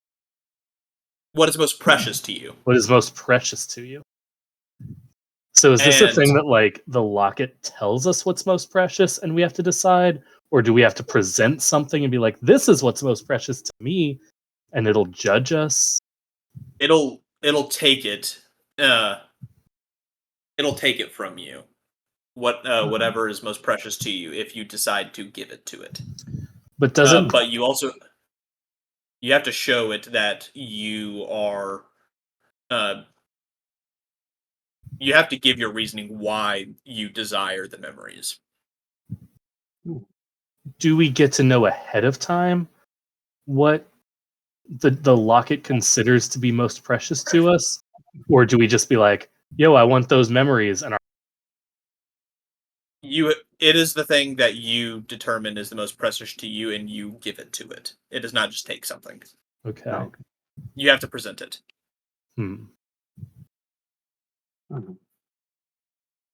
Does one of you fit the bill? Well, this would be terribly difficult for me.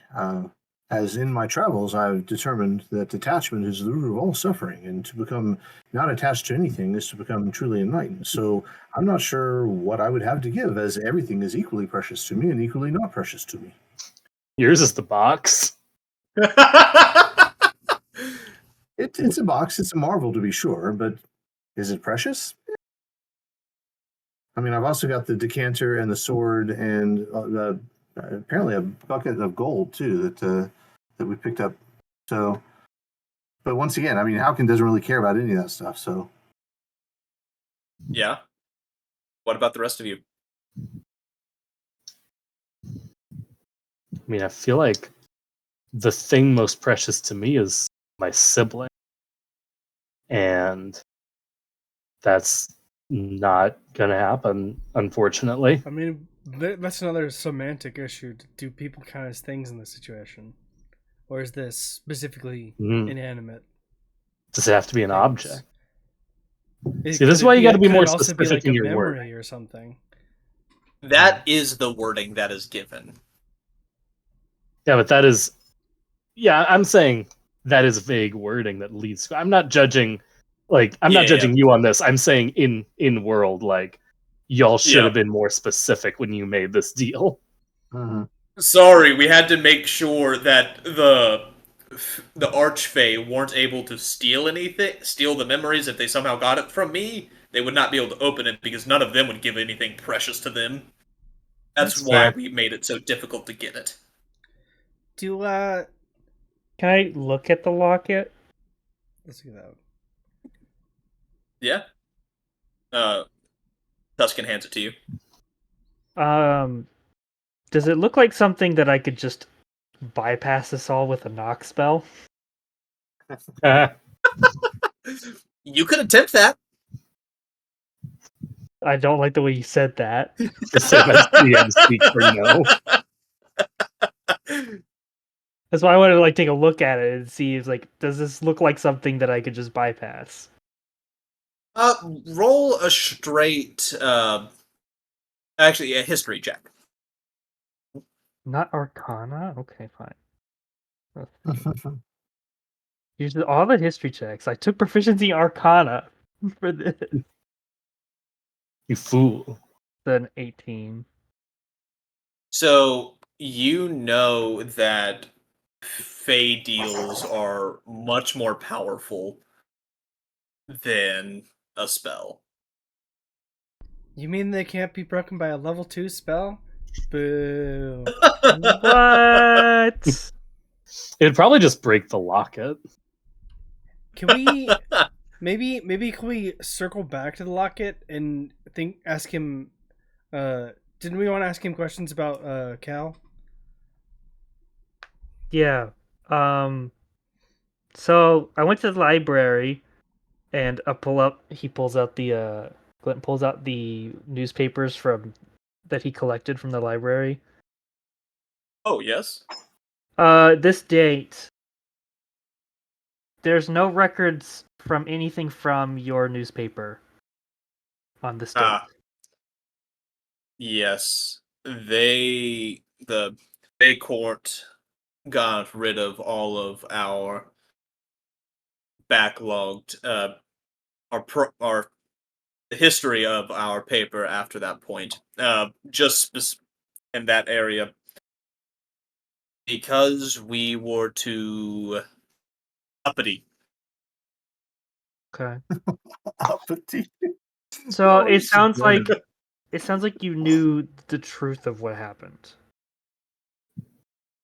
I reported what I saw, and I was almost jailed for it multiple times. That sounds right. Well, what was your perspective I was not on it? Well, did you have a different side to the story of Cal's exile? So, okay, story time. Oh. As he's sitting back with his broken leg, still whew, okay. Did we not fix that? No, I looked at it. He'll be fine right after he sleeps for a bit. Okay.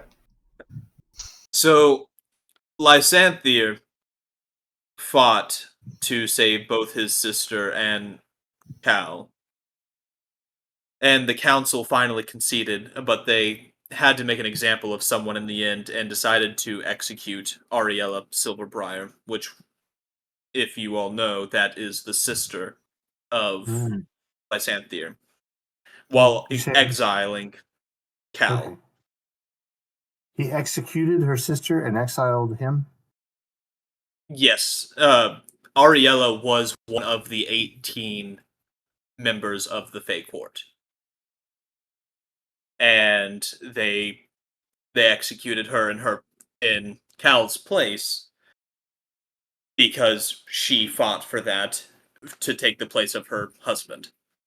And there were a few other supporters on the Fey Council that would rather have Ariella executed instead of Cal, and exiling Cal at the same time. But the reasoning for that was because Cal was going around the city helping people and giving them more of a voice and started to convince other council members to help out as well. The main people that were a part of the Fey Court were Malith Greenmantle, Wildwind, Ariella, Seraphina Brightwater, Phalar Frostweave, Lysanthier, Ilyana Moonbeam, Nemorosa Mosscape, and Zephyros Skydancer. That's a lot of people. All of them were convinced that Cal was correct and that they should give more power back to the people. His wife, Cal's wife, Lysanthier, and several others were all silently kicked off of the council, and their kin took over. So all of them were changed for their kin. Only people related to the original 18 members of the Fey Court can stay a part of the court. Only 2 of those 7 stayed on the court, Malith Greenmantle and Zephyros Skydancer. The Fey Council has spread a lot of improper history, and that was what I started going into, and those were the journal articles and all my newspaper clippings that they got rid of. I was showing the people that they were being misled in what the Fey Council found, which was the Heartwood Jewel. The Heartwood Jewel, by my investigation, was manifested by the original 18 Fey Court members. And they made a Fey deal with the Heartwood Jewel to have power over it. They all have power from it because they all have more power because of the jewel, but none of them get more power than another from it. But there are still some on the council that are still stronger because of just who they are. This power gives them authority over the majority. The majority being basically all the residents of the Feywild.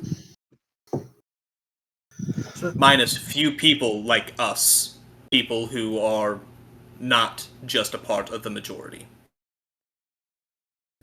What makes one not a part of the majority?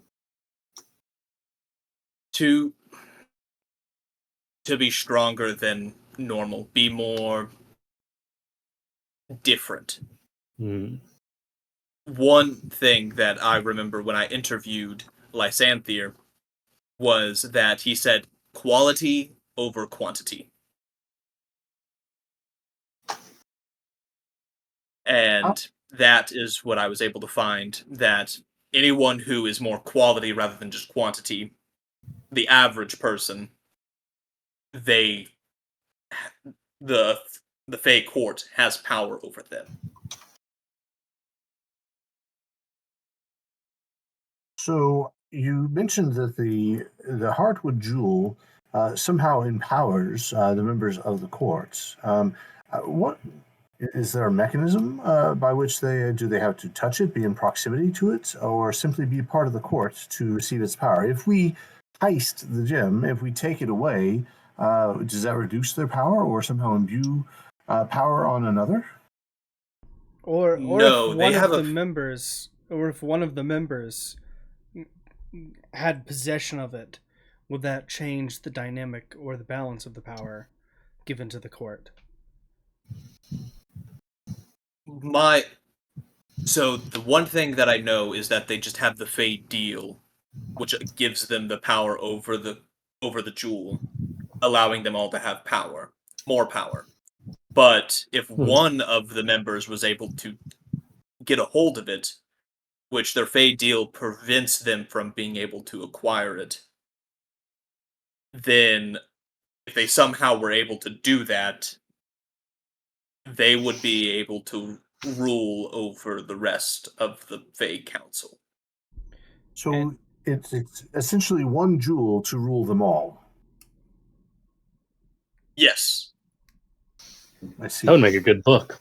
And what if Lord of the another Fey creature of considerable power who may not be part of the court or may have once been part of the court? What if such a person were to possess the heart, the jewel?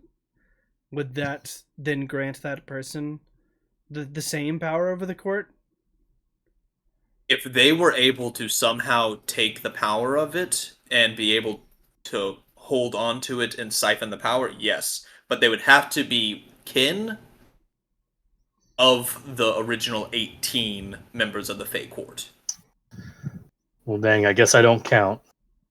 Appreciate you thinking about me, Don, but... And where do we know what the original how the Fey the Heartwood, wow, I'm struggling today, how the jewel originally came to be? It sounds like it is in itself a powerful artifact that grants the court additional power. So where does it get its power from? Jewel, what? From my assumptions, because I was never able to see the jewel. If I did see it, I would be dead. Oh. That was something that was offered to me if I wanted to see it. But obviously I would say no to that. Would you be dead because someone killed you for seeing it, or would seeing it kill you? Because I saw it, someone else would kill me. Okay, so this isn't like a face of God situation. No. Apparently the Book of Exodus exists in this world. That's okay. I was thinking the Ark of the Covenant from the that works. I can't. That's the more accessible reference. Indiana Jones. From my guesses, that what the Fey Council manifested, they manifested the Heartwood, the life tree, which the life tree is connects all living things. It breeds connection. It connects us to magic. It connects us to everything. It connects us to each other. And they manifested that into a jewel, giving them power over it.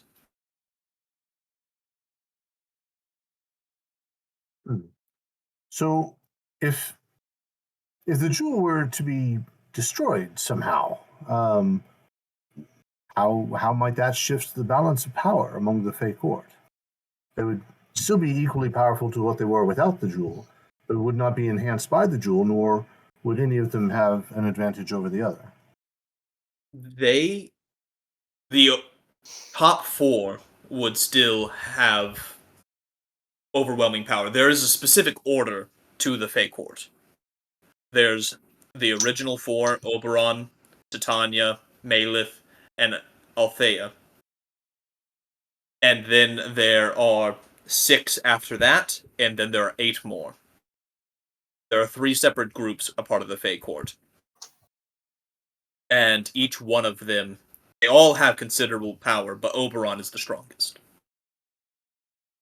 No matter what, even if we were to destroy the crystal somehow, he would still have insane power, but they would not have immediate authority over the majority.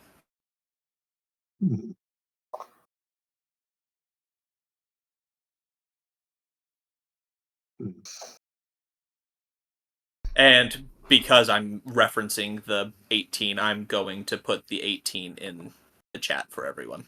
All of their names? Yeah. All right. I think we've gotten some good information. It may be time for another crew huddle away from the NPCs to discuss the future of our operations. Indeed. All right, Cruddle time. Oh, so eventually, all these names, are they going to be listed in the chat for our viewers to be able to see, and maybe they could even vote on which one they think is the most creative Fey name. I'll put it in the Twitch chat. Nice. Okay. They're in Roll20 and on Discord. Oh, that didn't keep the spacing. Ooh, that's confusing. All right, tag yourself. All right. They all have two names, so anyone trying to read the chat and being confused by the word soup there, just know that each of them are a set of first and last name. So Yep. I like Dornus Bramble King. The specification on the two that in parentheses stayed on the council, those are the ones that stayed on the council. And Ariella Silverbriar was changed over to Lorelei Whisperwillow. So like the position was changed. Those are two separate people holding the same seat at different points. Yeah, Ariella was the one executed. Gotcha. Then I will put the specific names that were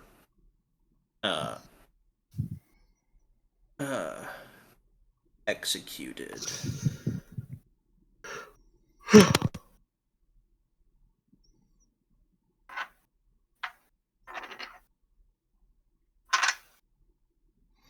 Not executed. They were kicked off the council. Silently kicked off the council. Hey, I have a question. I'm going to talk to Tuscan. Yes? Who was Saraquil and why was he attacked? Where did he come from? Saraquil. I know.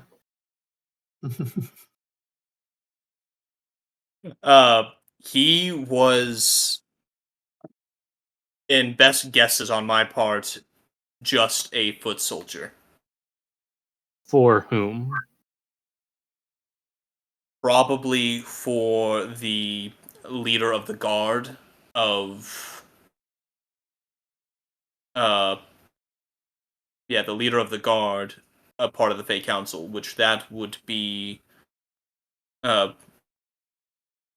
Lysanthier. Okay.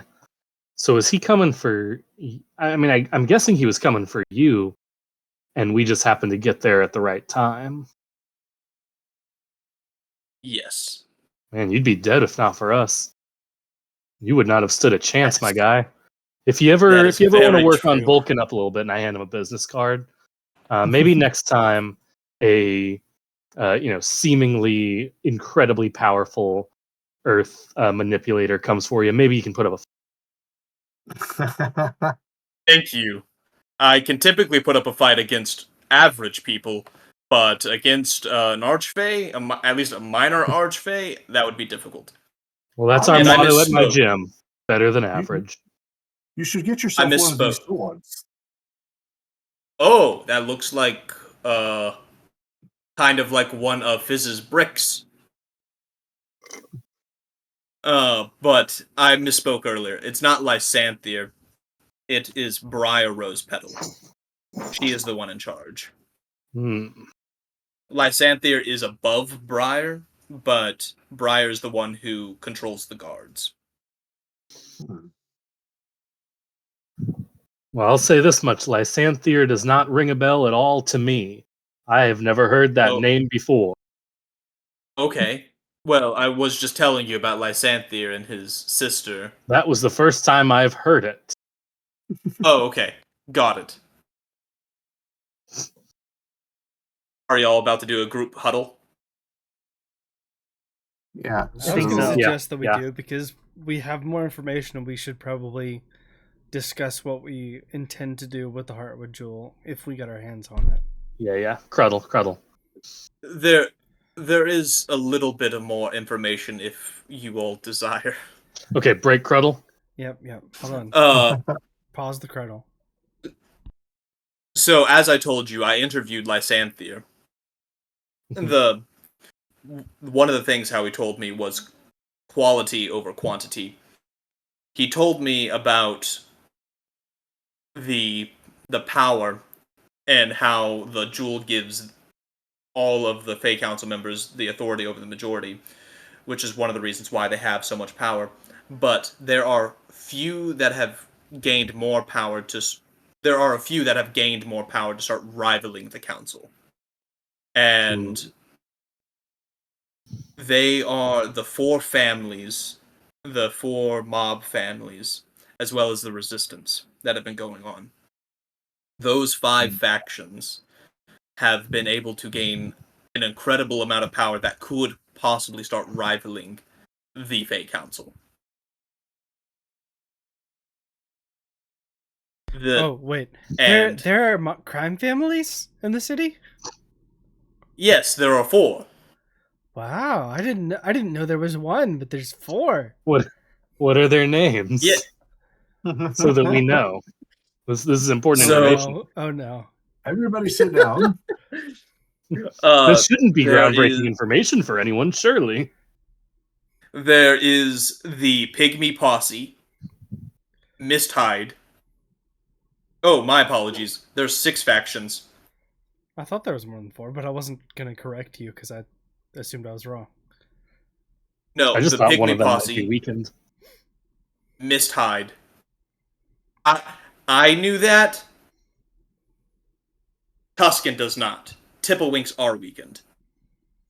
The Pygmy Posse, Misthide, Feyche, Tipplewinks, and the Bocellis. Whoa, the Feyche. Whoa, wait.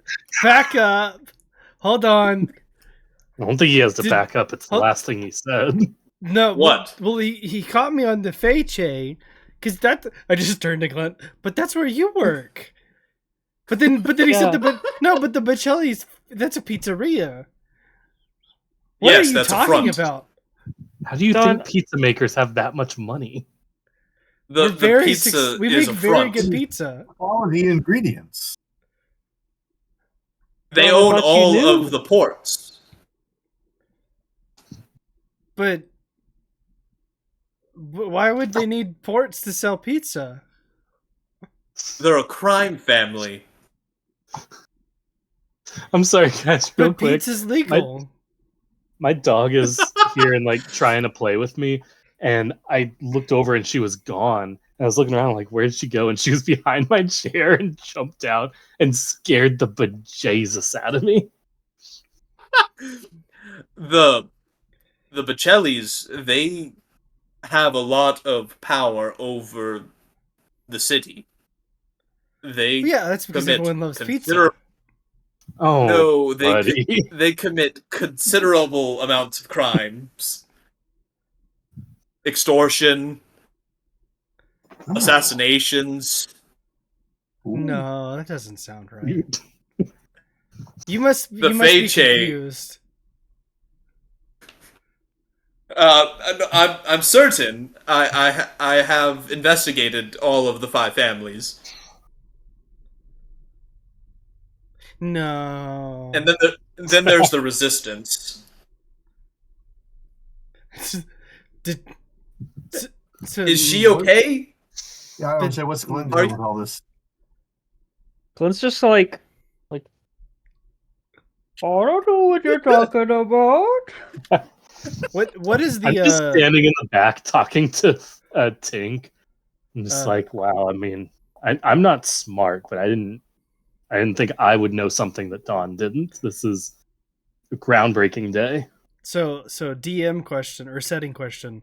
What is the Feyche's front? The Feyche's front is controlling all of the trains. That's right. Mm-hmm. The subway system. I guess I did always kind of wonder why the Feyche always had so many hurt people. I mean, I didn't think there were that many train accidents that left, stab wounds and stuff. Tiny trains. I was also kind of confused why there was such a tight connection between a pizzeria and the train people. I guess I thought it was just kind of some kind of, that we get a discount on delivery or something.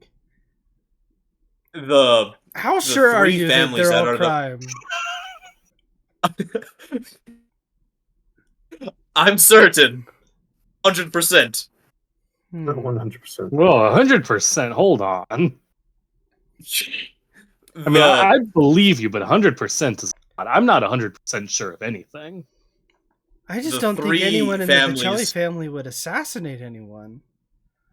That can't. Well, there was this one woman, but she disappeared. Ooh. No, that can't be right. Yes. Marshall put some bait on the story hook and cast his line. There was one woman who was an assassin, but she disappeared several months ago. No one told me about any woman. She was a drow, or she looked elvish. I know that. Huh. Maybe I'll have to ask a bit. Sorry, we need to wrap it up here so that I can go talk to some people. So, the three families that are the most connected are the Feyche, the Bocellis, and the Misthide. Whereas like the other connected to one another or connected to resources throughout? Okay.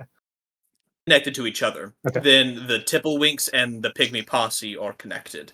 The Resistance is by itself. But the big thing that I was starting to write about was there seems to be an individual who is congregating all of these rivaling factions under one person.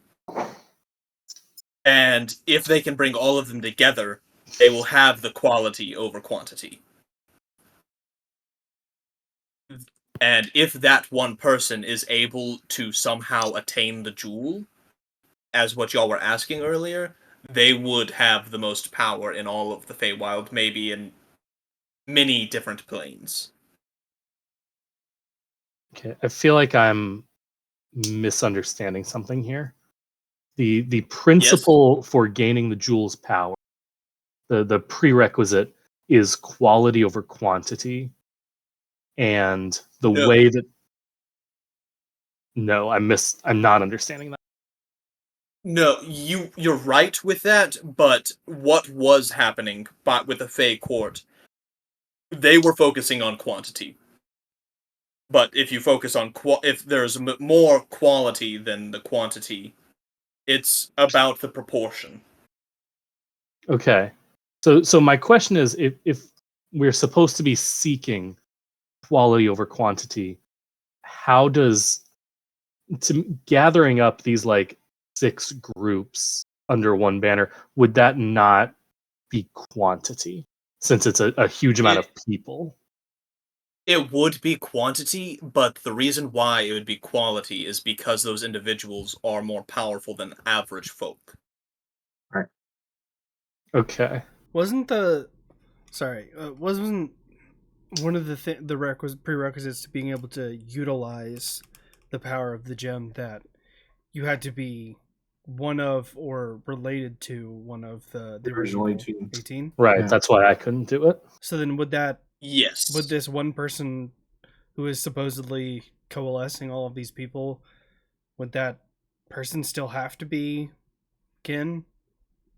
Yes. That is one of the most definite rules, a part of the Fate deal that they made. So just out of curiosity, are any of the members of the 6 big crime families also directly kin to any of the original 18?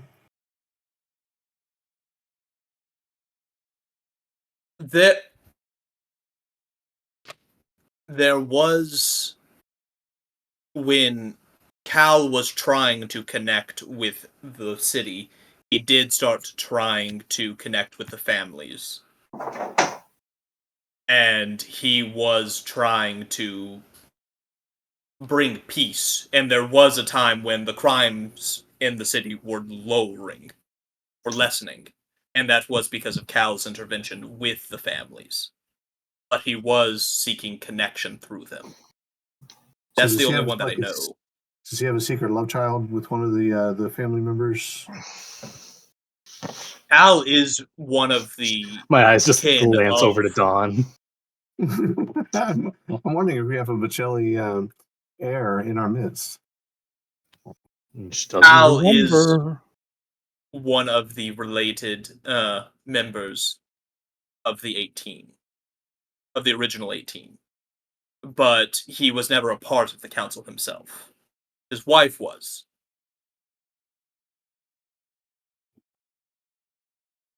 I have a question before we cruddle. You all congregate? Right. Well, we like to call it a cruddle. It's, we all agreed on it as a team. Stands for crew huddle, and it's just a thing that we do for morale. My question is, would it be possible / how difficult would it be to rewrite the terms of the original? You would have to have a powerful. Sorry, or to dissipate the jewel itself, to return it to the wild form of power. So both those are different, slightly different answers. You would need a powerful Fey to be able to change the deal. Check. Probably someone who is one of the original kin. I'll have to look at my family tree. I don't know of any Leonin being connected to the original 18, but I could be wrong. Mm-hmm. But the other is, if you could somehow destroy a jewel that is connected, that is connection itself, then you could bring it back to its wild form, but that could cause some unprecedented chaos, but that would restore the Feywild back to its original existence. Would the court then be able to just redo the whole thing? Just remanifest They could, but I don't know how they made it the first time fully. All I know is they made a deal, but they had to somehow gain power to make that deal. I don't know how they gained that power, so it would probably take time for them to redo it. Any other questions? I don't have any questions. Okay. I feel like you should. The four of us are very interesting characters who displayed a level of power far above that of the average person. I feel like you should have more questions than you do, but you're taking this in stride, and that's awesome. You all saved me. I'm fine with answering anything. Okay, I mean, I wasn't commenting on your open. Oh, I'm not going to question my saviors. Okay, that's not my place. Unless I'm allowed to, then I will. Seemed to question it when I tried to carry you, but whatever. Beef is subtly trying to get him to ask for an autograph. Beef does not have enough of a he doesn't understand the concept of fame well enough to care about that. But if I am allowed to ask a question, why are all of you so interested? All right, we'll answer you here in a minute. Cruddle. Okay. He goes and talks to Fizz, and they're we'll just get back to you on that. patty cake now. It was 5 to 7 business days. All right. So Fizz still doesn't have any of his memories back. We haven't done the whole. You haven't messed with the locket. That whole process. So we need to figure out what we. Well, we have to figure out how to get it. I may be willing to unlock the locket, but we're gonna have to. Before I'm willing to do that, we need to discuss what we want to do with the jewel. And I'll just go ahead and say that. Well, my reason for being here and in this situation in the first place is because I heard rumor that this, the interviews might lead to, it might allow us to retrieve an item that could allow me to heal someone who I can't currently heal. And I mean, we've fought enough times side by side that I feel I trust you all, whether I should or shouldn't. You met him. It's Dante. He's very sick, and there's nothing I can do for him. And he's got a couple of healers that stay with him and kind of just doing their best to keep him stable. But he's been deteriorating, and so my whole reason for being here is that I want to be able to heal him. And so whatever outcome we can achieve, whatever we choose to do with the jewel, assuming that we even get it,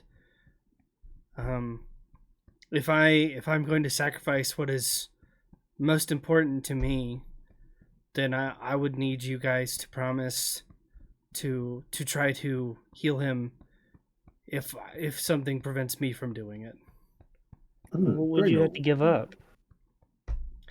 Well, I mean, there's a lot of things that could be important to me. I mean, I think Beef mentioned, memories, and there's certainly, memories of, my late mentor would be very important to me, but I've also, I've experienced losing memories, actually most of them, and, I came out of that fine, so I don't think it would be fair to say that would be my most important thing, as much as I care about Nebula and as much as I miss her.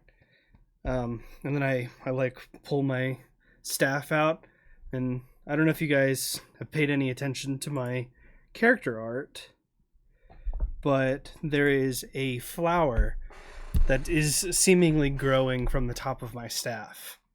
I had noted. And I say, well, this flower is from the Creekwood, where I was trained as a druid. It has very strong, nature magic. When I went to the Creekwood, I don't remember this, but when I arrived, apparently I was dying, and while there, I recovered, and before I left, I was told that I might be cured of the disease I had, but if I'm not, then the flower is suppressing it. So if I give it up, I might start dying again. But if we can heal Dante, then it will be worth it. Such devotion is quite admirable, friend Don. Well, what? I honestly, I haven't actually known him that long because I haven't been back that long. But I know one of the few notes that my former self made before I lost those memories. Multiple of them mentioned how important Dante was, and when I came back, I saw the way he looked at me, and I could tell the kind of connection that was there previously, and it kind of came back whether I had those memories or not. And I know that he used to be even more of a father figure to me than he is now, and it's important that I heal him.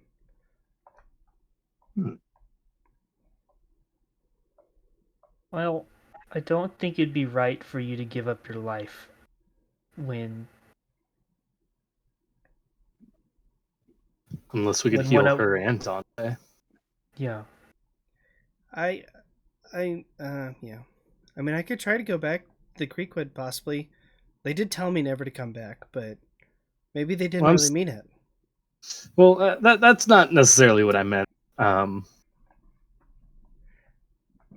So hard play. I'm too sarcastic of a person. It's very hard playing at times. I don't do a good job of playing him as straight-laced as I mean to. I have a crazy idea that it might work, it might not. So close to time, it might be a gamble. What if we threw in with the resistance? They've already amassed a lot of power. They, evidently, according to Tuscan, they have a figurehead who would be capable of using the gem's power. I'm not saying we commit fully, but what if we kind of worked with them and see if they can get us closer than we get on our... I think that to clarify... Oh, go ahead, Marshall. To clarify, Tuscan was saying that there's an individual connecting all of them. Yes. Not just the resistance itself, like also the families. Yes. I specify the resistance because they're the one I feel like we would... I mean, obviously we already have connections to Bocelli and the Feyce, but like I feel like ideologically we kind of line up with the resistance the most. Well, okay. Yeah, I just wanted to make sure that clarification was there. Yeah, I'm fine with going to the resistance. I do worry about Lysanther's motives. Because it sounds like Lysanther is the one pulling the strings. Well, it's either Lysanther or it could be Cal himself, because we know he's back in was in Oberlon, so he's back in the area.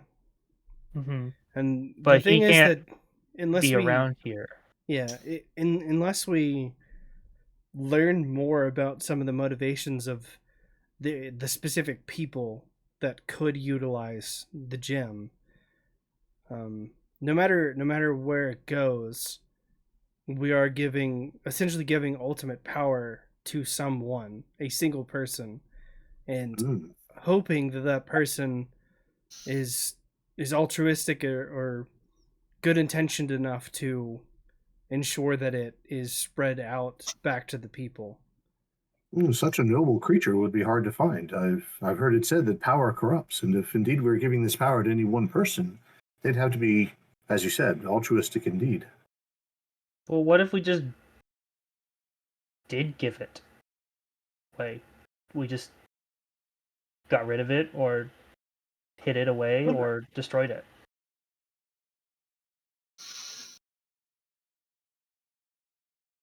We have the means to destroy it. Return the power to the majority instead of the we quality. have your box. I think if you put it in there, the little the little indicator showing how much time is left would just like flip to infinity. Yeah. Right. Hey, Tink, how fast could you make a giant box of deconstruction? I have no idea how that thing works. I don't trust Lysanther or Callum at this. Lysanther's been pretty shady with this mission that is asking all of us to risk our lives. And Cal, I agree with him on an ideological level, but he obviously is a little... He's got a few screws loose. I don't think it would hurt us to figure out who this new figurehead is. If it's one of the two of them, then we know. If it's not, we have another applicant. That's not the word, but it's the only one coming to mind. The other option, there might be a way to, and this would take some trickery on our part. We need someone with their level of power to either adjust, according to what Tuscan said, to adjust the terms of the deal. Would it be possible that we could use their power to get to that point and then do it?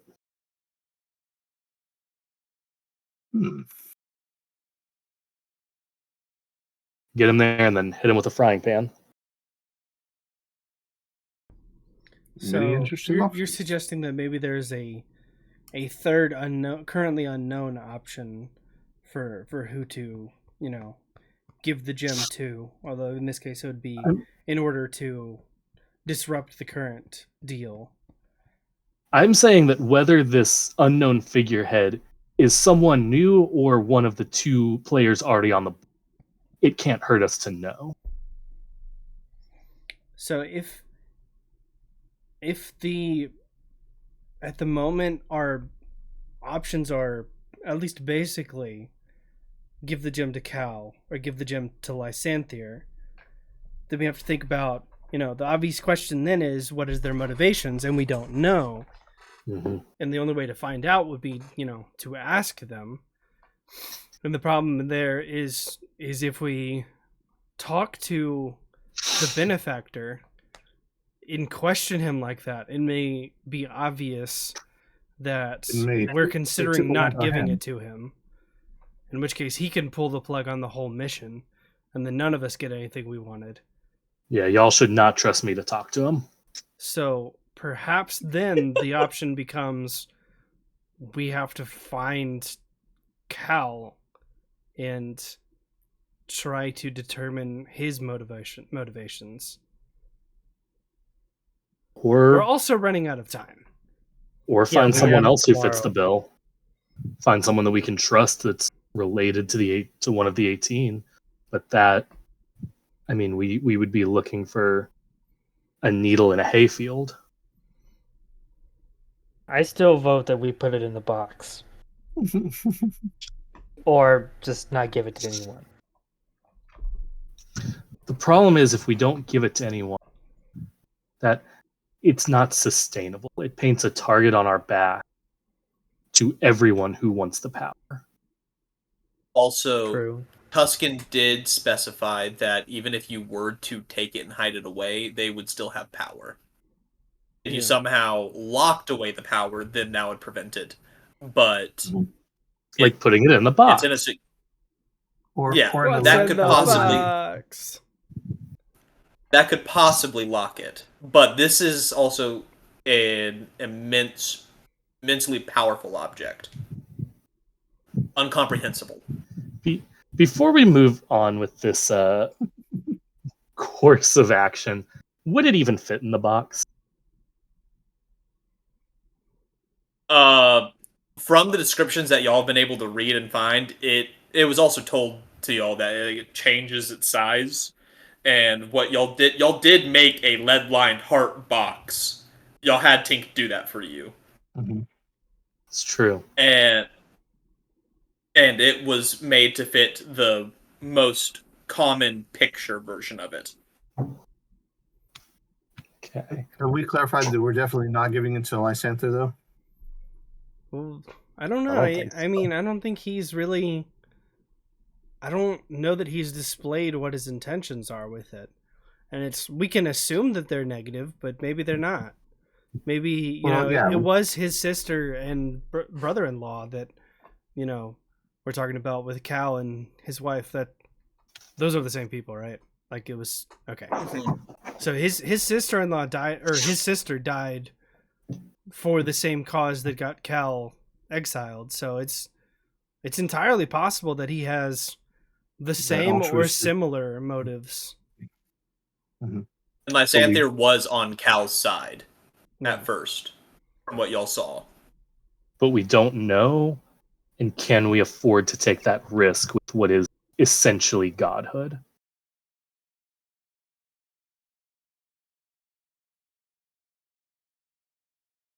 And is it really up to us to upset the political balance of power in the Feywild? Yeah, someone has to. We're just hired to do the job.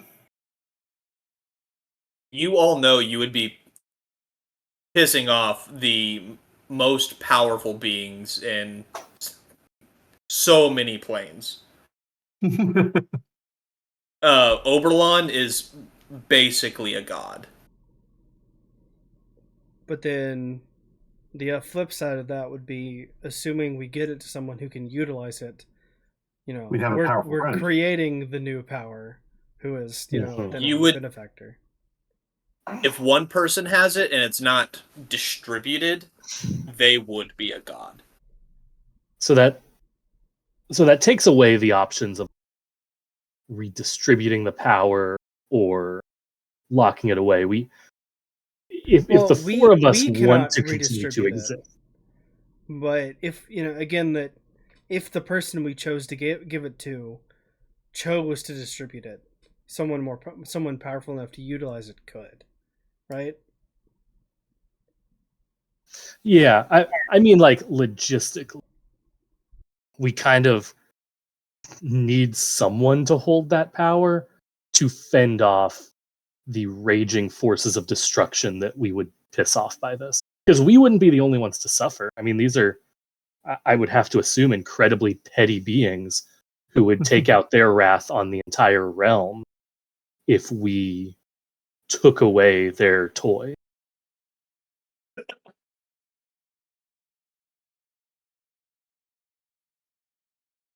Sure. Are weighty discussions for people that didn't have a dog in the fight necessarily until Lysanthia recruited us. I mean, I could care less about politics. When the entire world's at risk, I live on this world. All my stuff is here. So are my siblings. I mean, we've had power thrust upon whether or not we wanted it.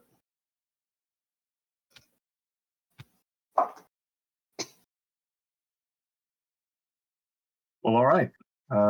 Interesting discussion. I don't know that we've made a definitive decision yet, except that there's more information that could be had if we use our time correctly to find out this third party, or the possibility of a third option. We also need to figure out what we're going to do with the locket. Yeah. Okay. I mean, I'll do it. So Haukin do you know what curious. It would cost you? Yeah. I'm pretty sure I know. Yeah. But it's nothing as drastic as yours. Yeah, Dawn really came out like, oh, I'm on this quest to save the life of a man who I don't love, but I know that I love. And I'm just sitting back here sweating because it's like, I just need to stop my business from going bankrupt. Yeah, this locket kind of queued me up to like spill all of my backstory on you guys, basically. No, it's good. It's good. My background is like the inheritor background because this is my inheritance item. The locket or the flower. The flower. Yeah. Okay. I don't want Dawn's life to be at risk. If there's a way for us to accomplish without that, I would prefer. So, just out of curiosity, what would Glint's item or thing be for the locket? You say nothing, an apple. Nothing. It's just an apple. He cares about so much of them. Cares about them so much that any one of them is his most prized possession.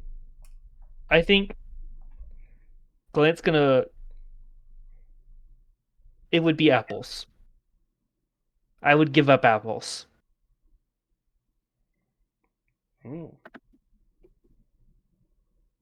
Yeah, so on that level, I think that Hawkins would also be the journey toward enlightenment, because it's really the only thing he really cares about. Oh, that's more important than apples, and apples are important for me. It's as important to my character as apples are to your character. Well, yeah, but that's out of character. I'm in character right now. Oh, sorry. Yeah, out of character, there's a fairly clear ranking of how important these things are. But do y'all trust me? We'll not get into it on character, or we'll not get on it in character. Is someone wanting to open the locket? Glint raises his hand. There you go. Do y'all trust me? I mean, yeah, trust is not the issue. I mean, you didn't tell me that you were part of a crime family, but yeah, I think I still trust you. Don, I feel like that's more of a you problem. I didn't hide it from you. I thought you knew. I had no idea. It's very well known. I knew about it. All right. Well, I will take the locket. All you have to do is speak to it. Howdy.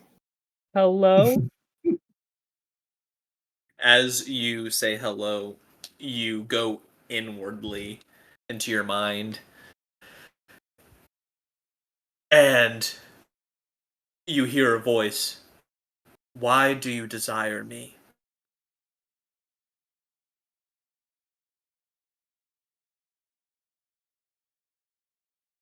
I have to save my friends. I have to save my home. I have to keep my mom safe.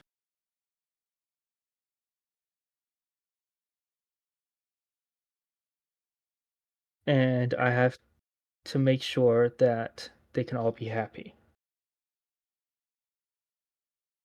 That's why I need you. I need you. That is worthy. What is most precious to you that you give to me? Glint opens up his hand and summons his book. And the quill. Screw you, Austin. That's what I thought it would be. And you said apples, and I freaking believed you. Like a chum. That was not a gasp for dramatic effect. That was my actual reaction. Jeez, that's... You give up your stories. I give up my stories. And my dream of becoming the hero.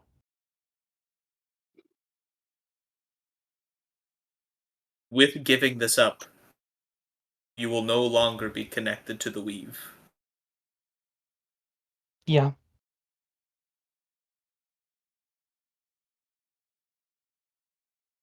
That and I just lied to my friends, so I can't really stay a Fey. That is precious.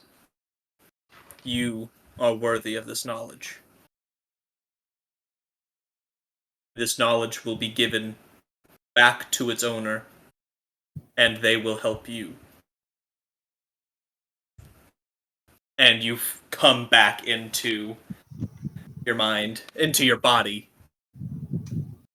And everyone who sees typically a very lively and animated book that typically floats. And where would it be stashed currently? Because I know it's not floating right now. It would have been like he has like a little like a book holster on his where his robe is. Yeah. Or in his satchel, probably. As a part of that book holster, it falls off. The pages start flipping, and you see story after story get taken. You know, that spell after spell, and not just stopping at spells, going after all the stories that are in it. Getting to the final page of what you dreamt to be with this power, a hero. I think Glint. And magic fades from the book. Oof. Pretty epic. What is going on in Glint? I think he just kneels down, picks up the book, closes it, taps it a couple times. It's like, and just sticks it in his satchel. As you do that, Fizz comes running up to you. I remember. I can draw you all the blueprints. I know all the traps. I'll be back. And he runs off into a room carrying a book, and he begins transcribing. And that is where we'll end tonight. Just to clarify, I think you did state this, but I want to make sure that I got it right. The rest of us did see as the magic like disappeared from his book, right? Yes. See, that's the story of a hero right there. So it's kind of ironic, right? Yeah. And we'll never be able to giving up being the Glint hero, he has become the hero. And that is where we'll end tonight. Thank you all for joining in for this epic stream, and we'll see you next time. Bye. Gotta go cry myself to sleep. Bye. Bye. I'm not crying. Good night. I'm not crying.